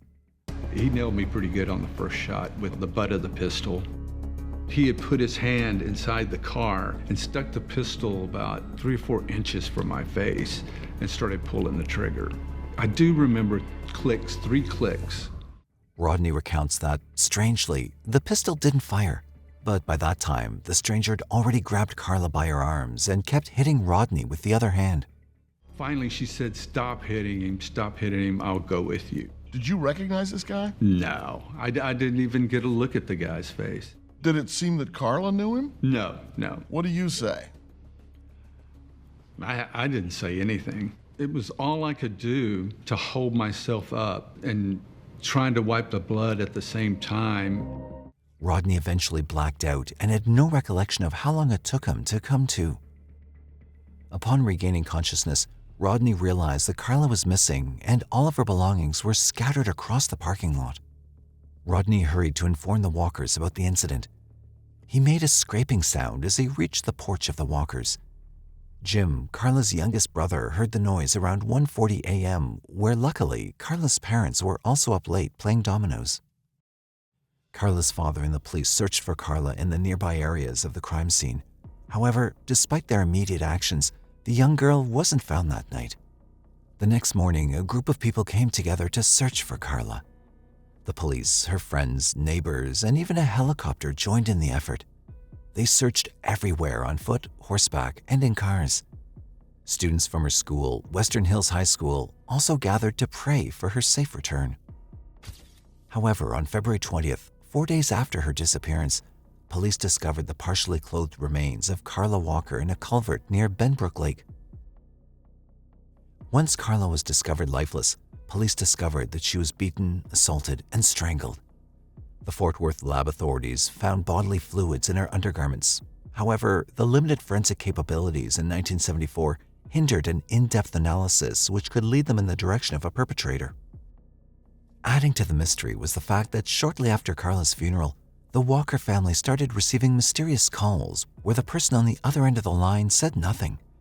There was a time when the calls came every week and continued for almost a year. The police tried tracking the calls, but their efforts were in vain. The journey of this case was truly unique, marked by numerous twists and turns that kept both investigators and the public on their toes. In the initial 4 years of the investigation, potential suspects emerged, only to be followed by unexpected developments that left investigators feeling perplexed and disheartened. Let's delve into the intriguing course of this investigation and uncover the hidden truths. In 1975, a significant development emerged with the first identified suspect in the case, 23-year-old Tommy Ray Nealand, a carpet layer from Euless. He was thought to have a direct connection with Carla's murder. Tommy was arrested on April 23, 1974, and was already serving a sentence of 550 years in prison for one murder and 2 life sentences for other murders. Additionally, he faced a trial in Fort Worth for the aggravated kidnapping of a 16-year-old girl from Arlington. The timeline of Tommy's killing spree matched with Carla's abduction. Although Fort Worth investigators were still skeptical about whether Tommy would confess to Carla Walker's murder after Rodney McCoy identified him as his assailant and Carla's abductor, much to their astonishment, Tommy Ray Nealand willingly admitted to the crime. Although already facing trial for the murder of 2 individuals, investigators were almost sure at this point that the case finally got its closure. However, much to their disappointment, Tommy failed his polygraph test, and due to lack of evidence against him, he was ruled out as a suspect. Aside from Tommy Ray Nealand, police were following up on a few other leads as well. They were still searching for the owner of the Ruger .22 caliber pistol magazine, which was found in the parking lot that night. The police initiated inquiries with individuals possessing such weapons, including Glenn Samuel McCurley, residing within close proximity of the bowling alley, just under 2 miles away. McCurley disclosed that his pistol had been stolen approximately 6 weeks prior, aligning with the timeline of Carla's murder. He explained that he refrained from reporting the theft due to his status as a convict. Back in 1961, Glenn McCurley, who was merely 18 at the time, resided in the Westview Boys' Home located in Oklahoma. During that period, he stole a car from a bowling alley. He was subsequently handed a 2-year sentence in Huntsville Prison on charges of grand theft auto. In 1975, Fort Worth burglary detective John F. Terrell apprehended William Ted Wilhoit at his home for a series of burglaries. During the arrest, William said to Detective Terrell, "I wondered when you were coming after me for Carla Walker." After taking William to jail, Detective Terrell engaged in a conversation about Carla's death, aiming to get a confession. Detective Terrell pressed William about Carla, appealing to his conscience and urging him to admit to the crime. William began crying, saying, "Well, I guess I might as well," indicating a possible confession was imminent. However, the interview was interrupted before further progress could be made. A leaflet on Ruger firearms was later found at William's house, connecting him indirectly to the crime, but the evidence was insufficient for charges. He was later sentenced to Huntsville for burglary. In 1976, a photo lineup identified him as being present at the bowling alley on the night of Carla Walker's abduction in 1974. Despite failing a polygraph test, William denied the crime, later suggesting that a similar unprosecuted case contributed to his failed test. It was his guilt that surfaced in the polygraph test regarding his involvement in the attempted murder of TCU student Janelle Kirby in 1974. By 1977, Detective Terrell's suspicion of William regarding the Carla Walker case faded as Jimmy Dean Sasser from Paris, Texas, voluntarily confessed to the murder at a police department in Murfreesboro, Tennessee. Subsequently, in 1978, Jimmy was formally charged for the crime. Aside from admitting his involvement, Jimmy also provided the police with a statement in which he explained the abduction and murder of Carla Walker. Finally, it was a relief this time that the suspect was admitting his crime. However, there was more deception involved in this case than anyone would prefer. Investigators observed that Jimmy's account of the abduction contained numerous inaccuracies and crucial details were omitted, causing the Fort Worth police to become increasingly doubtful. Subsequently, Jimmy retracted his confession, explaining that he confessed while in a state of depression following his marital breakup and under the influence of cocaine when he walked into the police station in Murfreesboro.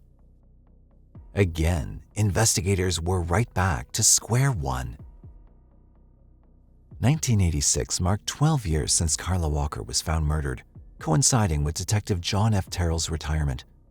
Despite the passage of time, the case remained unsolved, yet Detective John still believed it was William Ted Wilhoit who was responsible for the murder. In 1990, responding to Detective Terrell's request, the Fort Worth PD decided to revisit the unsolved Carla Walker case. They aimed to check if William, who was already in prison for another crime, the rape of a woman during his period as a Bible student, could potentially be responsible for Carla's murder. However, this avenue, just like the previous ones, led to another dead end. 12 years later, John F. Terrell, who'd been retired for 16 years by then, took the initiative to establish a website where people could provide tips and information related to the unsolved Carla Walker case in 2002. Sadly, Terrell passed away in 2010. However, in 2017, a Facebook group named Justice for Carla Walker came into existence, continuing the quest for justice in her case. The tables turned in 2019 for the Carla Walker cold case. The police decided to reopen the investigation once more. The case was reopened due to the discovery of a crucial piece of evidence. This evidence had the potential to bring the culprit into the light. It was an anonymous letter received by Detective Oliver Ball shortly after Carla's tragic murder in 1974. Detective Ball had kept this letter to himself throughout the years, never sharing its contents with the public or with Carla Walker's grieving family. To this date, the reason why he kept this a secret remains a mystery. However, this would turn out to become a pivotal clue in the case. In 2019, the police took a significant step in the Carla Walker murder case by publishing a redacted version of the anonymous letter on social media. The letter contained cryptic references relating to Carla's murder. It read, "Kill Carla Walker in Benbrook, sign 10100," and "P.S. It's hard to say, but it is true, sign 10100." The news article was aimed to prompt anyone with knowledge of the crime to come forward. However, despite this public appeal, no one stepped forward with any additional information. A year later, in 2020, it marked 46 years since the murder of Carla Walker. The investigation had passed from one generation of investigators to the next. Detectives Leah Wagner and Jeff Bennett, part of the police department's cold case unit, began looking into the case with fresh eyes. They now had access to cutting-edge forensic science that was unavailable in 1974. In April 2020, Detective Paul Holes, known for his work in the Golden State Killer case, featured the Carla Walker case on his TV show The DNA of Murder. Detectives Wagner and Bennett provided him access to their case files and physical evidence. Advanced DNA testing on Carla's underclothing revealed male DNA from previously undetected stains. However, disappointingly, the DNA profile didn't match anyone in the criminal database. Despite initial setbacks, Detective Paul Holes pursued new ways to crack the Carla Walker case. He introduced Fort Worth police to Othram, a forensic genealogy lab near Houston. Using advanced parallel DNA sequencing, Othram reconstructed the DNA sample's genome and uploaded it to GEDmatch, an online service for comparing DNA data files. This crucial juncture marked a turning point where the case finally gained significant momentum. The suspect this time was just a step away from the investigators. Through the DNA comparison, investigators discovered a distant relative match, ultimately leading to the identification of 3 brothers with the surname McCurley.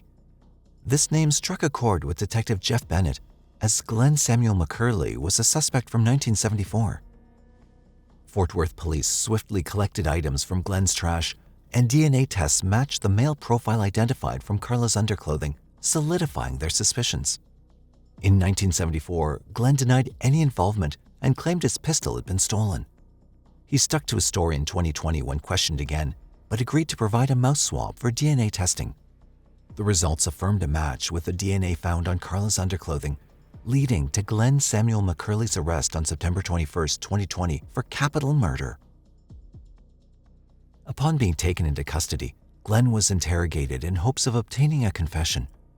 Although he tried his level best to maintain his innocence, interrogators were determined. Here are some of the key insights of the 2-hour-long interrogation. So let me just start by talking. We're not going to ask you anything until when we say some things first, okay? We're here because we are looking into the murder of Carla Walker. And we've done a very thorough investigation. We know what happened, and our evidence has led us to you, okay? There's no ifs, ands, or buts about it. I know you're confused, but you shouldn't be, because we know what happened, okay? Now this is your opportunity to talk to us, to tell us your side, because I have bosses that I have to answer to, and what they want to know is that if you have any regret, if there's anything that you can tell us that doesn't paint a picture of you that makes you look like a monster. Because frankly, right now, when you're talking about a young girl that got murdered, we only have one side, and we'd like to hear yours, okay? So that's why we're here today, okay? We know what happened, but we'd like to hear from you. If there's anything, hold on, okay? All right, before we go any further though, okay, I gotta read something to you just like in the movies. Here, the detectives, Wagner and Bennett, adopt a direct and assertive approach when confronting Glenn with the charges. Rather than allowing room for Glenn to potentially claim innocence or evade the allegations, she makes a proactive stance to ensure he comprehends the weight of the evidence against him and the police's awareness of his involvement in the crime. This approach can be seen as a strategic move to assert the strength of the case against Glenn, potentially encouraging him to cooperate or provide information that could aid in the investigation. After Glenn was read his Miranda rights, detectives sought his response. However, things got interesting from here from an analysis point of view. It's up to you. You know, you can either talk to me or not, but we'd really like to talk to you today. Then I did something to that girl? Yes, sir. I don't think so. You don't think so? What? That I did. I don't know. I've never seen the girl or anything. When was I supposed to have done this? Okay, so are you willing to talk to me today about this case? I talked the other day when you came. Okay, but are you willing to talk to us today?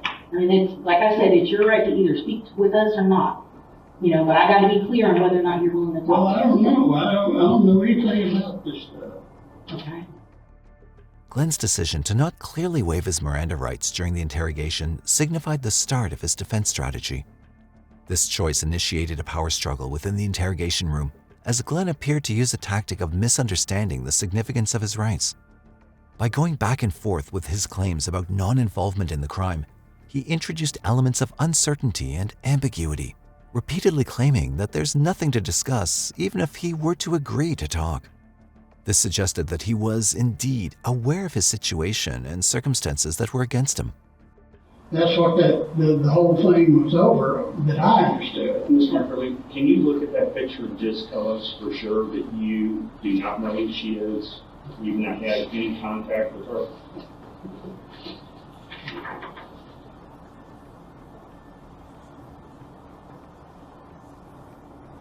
I've never seen her before. I don't know who she is. if she's standing right beside of me. You say it's what's your name? Carla Walker. I've So you've never met her before, never seen her? I've never seen her, never met her, never talked to her, wouldn't know her if she was standing beside of me.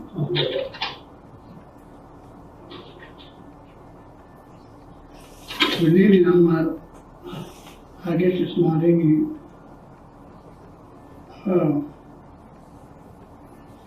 importance anymore, but there was two guys in a pickup and I went to check, I had that pistol in under the seat wrapped up in a cloth. And I didn't think anything about it, and everything looked all right. And then later on I found out that they had stolen that pistol. And I told the police that came to talk to it at the time that I didn't have the pistol, that it had been stolen. And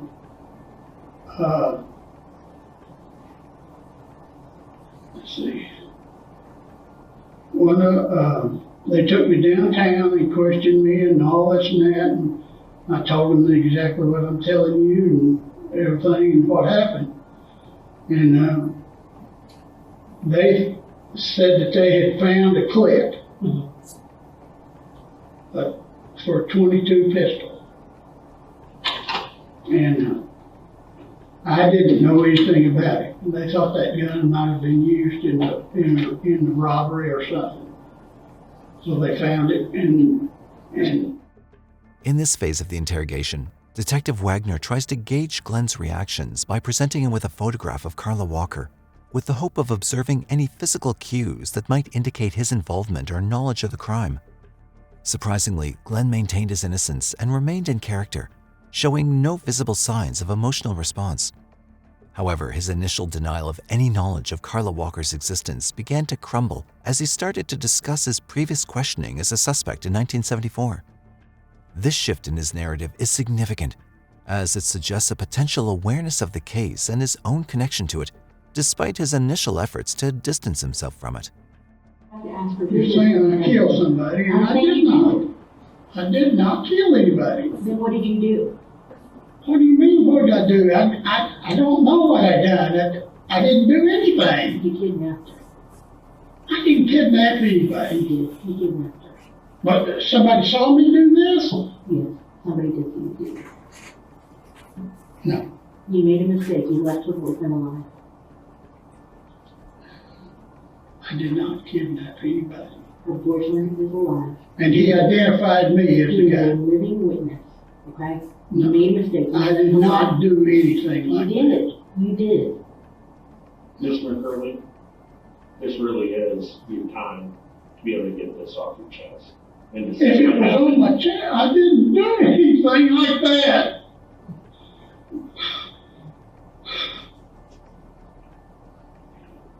Not do anything like that. But I haven't done that.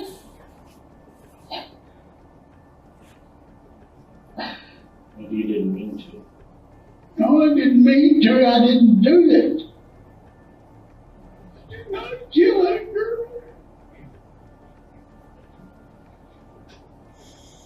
Did you kidnap her? No, I didn't kidnap her. Whoever said they saw me do that is wrong with that. I've been with my wife all the time. Back all those days, we never separated. We never separated and been away from each other. Because she's got a bad heart, and I've got a bad heart. Your wife was out of town and visiting her dad because he had surgery. He had heart surgery. She was gone during that time period. She was not there. Her dad? I was with him. No, No, she you said were she here. went without you. She just said last week she went to go see her daddy because he had heart surgery and you were not there. She went. She was out of town. Where was she out of town at? In Midland. With your two boys. No, that never happened. That's what She she wouldn't said. go to, she doesn't, I don't even let her drive. This was 46 years ago. I know. And she's still the same way. She doesn't have the reflex of driving. Well, she said she was gone. She said she was out of town just last week when we talked to you. You were right there next to her when she said it. She went out of town to Waco to school down there, and I drove her down there and came back with her every time. She said her dad had a heart surgery. He had heart surgery here in Fort Worth. She In said she was out of town. 1974, he was in the hospital.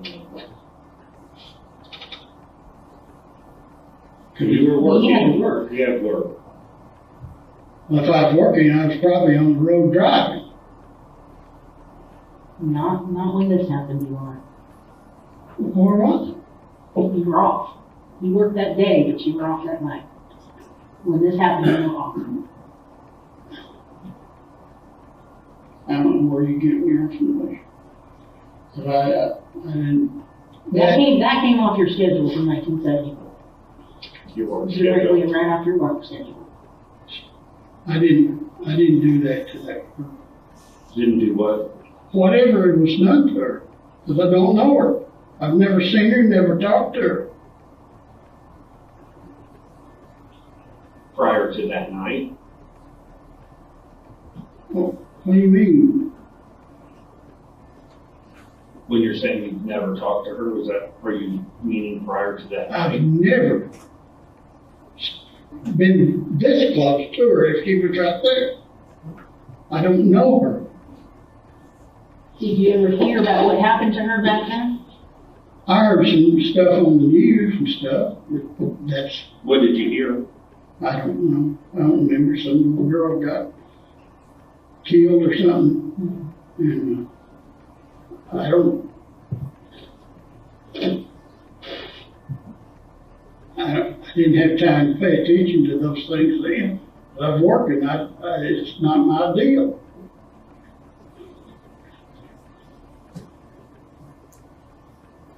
Mr. McCurley, we're going to step out for a minute. Would you like some water? Something to drink? Soft drink, water? I guess We'll get you some water. In this part of the interrogation, Glenn initially attempted to gain sympathy by breaking down into tears, possibly hoping to soften the interrogator's approach. However, when this strategy failed and the detectives began presenting evidence that contradicted his statements, Glenn's facade cracked. In the last part of the clip, Detective Wagner and Detective Bennett both temporarily left the room to provide Glenn with space for introspection. However, there was no major change in approach from Glenn's side. Subsequently, after enduring 2 more hours of rigorous questioning, it seemed as if Glenn was on the verge of confession, only to change his mind. Were you inside or outside? I was outside.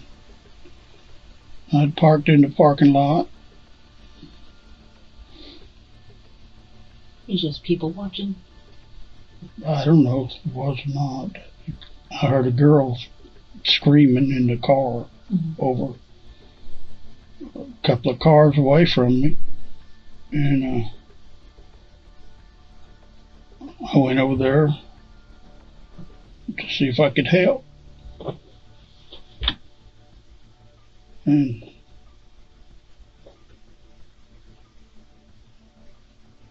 What'd you see? there was this big guy. I had her up against the door, jerking her around and this and that kind of stuff. And I opened the car door to help her out. Got her and put her in my car.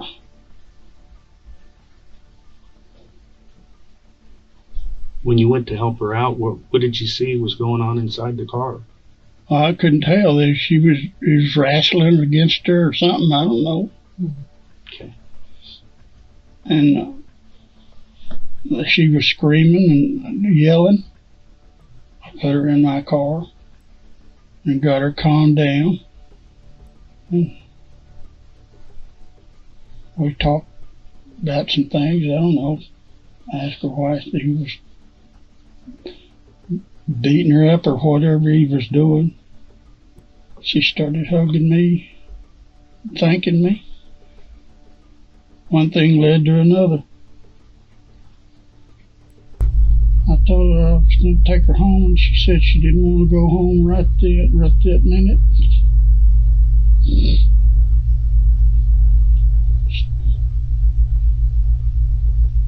We'd driven somewhere, I don't know, parked on a lot somewhere.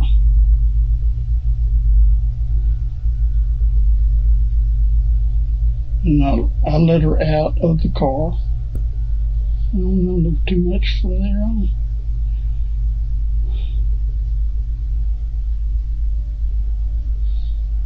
I need you to tell us why you felt like you had to kill her.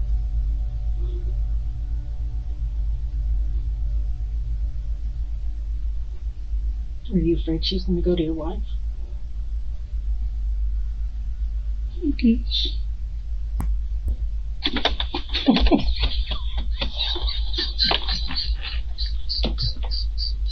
Give me some more tissue.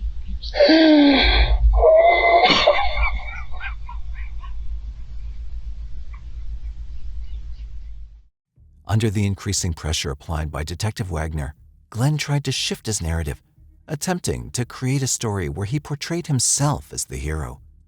This tactic might have been an effort to reframe the situation and potentially deflect blame or create sympathy.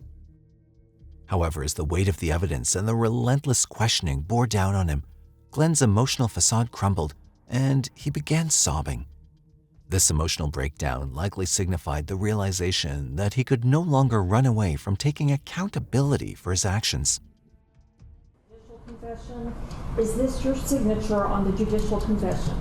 It was a stunning admission, 47 years in the making. To that you may plead guilty or not guilty. What is your plea? Guilty. Are you pleading guilty because you are guilty and for no other reason? In the beginning of the trial in 2021, Glenn maintained his innocence. However, on the third day of the trial, he pleaded guilty to the murder of Carla Walker. As a result, Glenn, 78 at the time, received a sentence of life imprisonment without parole. After an astonishing 46-year investigation marked by numerous suspects and twists, the Carla Walker murder case finally received its long-awaited closure. The journey from an unsolved cold case to a successful resolution reflects the resilience of law enforcement and the power of modern forensic techniques. If you like this video, please don't forget to hit the like button on your way out and add your thoughts and suggestions in the comment section below.